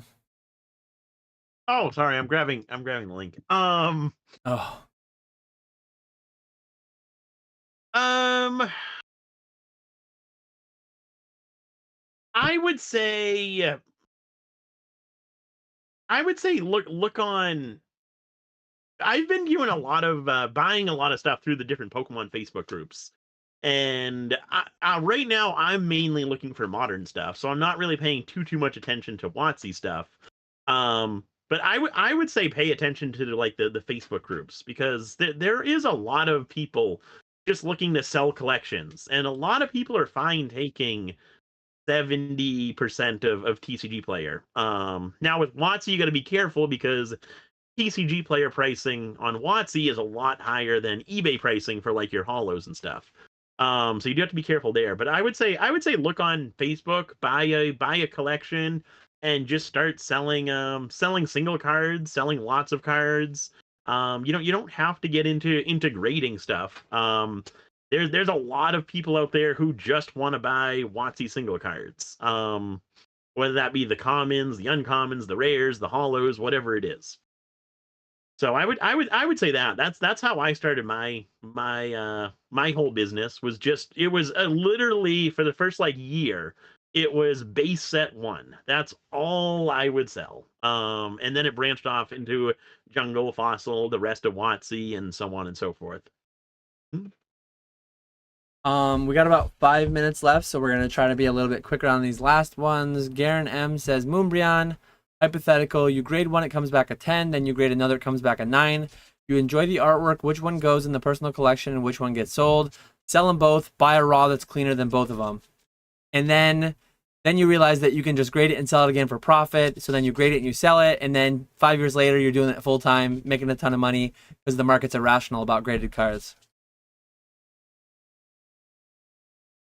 Yeah, I don't know. I don't think I would keep either of them. I'm gonna take Dan's approach on this one. I personally don't like the Moonbrion. I think the Tyranitar from Battle Styles is one of my favorite alt arts. And then even in Evolving Skies, I absolutely love the Dragonite. I think that's my favorite alt art in Evolving Skies. I would even take Rayquaza over the Moonbrion. So personally, I'm just not a huge Moonbrion person. But if I had to follow these rules, I would keep the 9 and sell the 10. Just because the 9 is almost the cost of a raw copy. Maybe a little bit higher, but the 10 just has such a premium to it. And obviously, I gave the meme answer. The real answer would be like, what's making the 9 a 9? Usually it's a couple white dots on the back. When I'm appreciating a card or the art, I don't look at the back. I look at it from a distance. Like that card, that could be an 8 and it would look just as good. It's a 10, but like the amount that the market values not having a white dot, not having a minor scratch that you can barely see, or not even. Like there are 10s that have those that get overlooked. Some instances, the 10 will be worse than the 9. The 9 will be the cleaner card. So the obvious answer to me is the cheaper one, the one that's closer to raw. And it's going to be stuff that I don't care about anyways. It's going to be stuff that doesn't affect the eye appeal. In the way, like, I don't know how people enjoy their cards, but do people, well, it's funny because I know how people enjoy their cards. They look at the label and it says 10 and they get warm and fuzzy. And that's all it takes. Like, they don't even look at the card, clearly, because people are so stressed about this label, that label. I look at the card, and if the card looks relatively centered, no major hollow scratches sticking out that I can see, like a PSA 8 card looks pretty damn solid. And a lot of them, you have to like turn it over to find what the issues are, or you really have to look to find what the issues are. But the glaring issue that people actually care about is the label. So, yeah. Ernesto says, is there anything that's a work of art to you? And then he goes on about all this. Yeah. I mean, I would say the Mona I like the Wonders of the World. The Mona Lisa. The Mona Lisa is horrifically overvalued. That is literally like, that is worth more than the productive output of like, I mean, what's the average person make in their life? $1 million, couple $1 million. That thing's worth like hundreds of humans' entire lifetime earnings. Like, yeah, I'm never going to have any kind of wealth anywhere near owning an actual piece of work of art. So anything overvalued, anything valued more than like what a person will output for work in their life, like what they'll make in their life, that's I'm never going to have, relative to us poors. All of that should be overvalued to everyone because it's like that's more than I'll ever make in my life. But no, I don't know. Ernesto doesn't know how Niagara Falls works. You don't have to buy tickets to go to Niagara Falls. Maybe he's talking about riding the steamboat, riding the paddle wheel up to the falls. But you can go to Niagara Falls for free. You can go to a lot of waterfalls for free. I do see a lot of value. One of my lifelong goals is seeing all 50 states and going to a lot of the national parks. And I do find a lot of value there. A lot more than buying shiny pieces of cardboard and sitting on them hoping the price is going up. But yeah, Niagara Falls. You don't have to buy tickets to go to California in a couple weeks. Cross that off the old list. I've actually, the way we're doing it like we need to go there together. We started over fresh when we got married, so we need to spend a night there. Going to an airport doesn't count. We need to actually do something in the state. When I was younger, we went to Vegas We did a week in Vegas. We did the Grand Canyon for 2 days. We drove into California and we like had lunch like 5 minutes across the border into California. So technically I've been there, but I don't really count it. The wife and I need to revisit together anyways per our rules. I think that's before school starts. You should be off. Not going to Long Beach. Nick is trying to push me going to Long Beach because he's dreading going himself. He's not wanting to go. I want you to go and take my tables. That's what I want. Yeah. Nick's trying to pawn off his tables because he doesn't want to go anymore because he's all in eBay Live. Andy the Champ says, question, how many serious collectors do you think there are in the USA for Pokemon? Guesstimate. I'm talking guys and girls collecting $1,000 plus cards. Thanks, boys. Keep up the good work. 10,000. What about you? It's probably more. I have no idea. It's probably more. I was gonna say I think it would be more. Absolutely zero clue though. Yeah. I would say 20,000 seems like a lot, but 10,000 seems kind of low. I'm gonna go right in the middle, 15,000. I checked out 10,000 and immediately I wish I had said like 50,000. Look at the pops. Look, I mean, this is US only. Look at the pops of some of these cards though. Literally Moonbrian qualifies for this, and some people have 50 Moonbrians probably, but there are 10,000 alone almost Moonbrians. And a lot of people that have a Moonbrian have other cards too, but that right there, there's several thousand of one card that would qualify for $1,000 plus card. It's probably 100,000. If you count them having one $1,000 card, but I don't know. It's another one of those interesting questions where we're completely guessing. Mm-hmm. Uh-oh. I see Nostalgianomics saying the market is not irrational. He's gonna do a PokeFlipz call out video, response video tomorrow. we could use it. Look at our sub count, Alex. We could use it. Call us out. Clip us. Come on. We won't. We need someone to get us some more subs. Our podcast is completely fair use. We will not copyright strike you if you react to our content. React to us. Add us in the title. Blow us up on Instagram. I mean, call us out. We could use the subscribers. I think we're completely done. Yeah, we're completely caught up. So it is 4:03. We're gonna do a little bit of bonus time. Anything to wrap up, Nick? We usually announce. No. We usually announce our next guest. I was gonna say about the next guest. We have not yet confirmed with anybody. We have a few people that we need to confirm with somebody. So special guest for next time should be during the day. I think we have a few people we're talking about that are all likely going to be able to do midday Thursday at like 1 o'clock. So expect 2 weeks from today. We'll definitely schedule it ahead of time as we always do. We'll definitely post about it somewhere, Instagram, tag them or something. But yeah, we'll be back in 2 weeks. Anything else in closing? No, thanks for hanging out with us, everyone. Really do appreciate it. It's been a fun time as always. Actually, I see in the chat right now, he says, have me on, we can debate the rationality of the market. So maybe Nostalgianomics on is an upcoming guest. We'll have to see how schedules work out. We'll have to see who we can reach out to. But yeah, as always, thanks everyone for watching. The whole podcast is literally just engaging with the live chat. So thankfully you guys are here and we're able to engage with the live chat the whole time because it's always a blast. With that, we will catch you all later.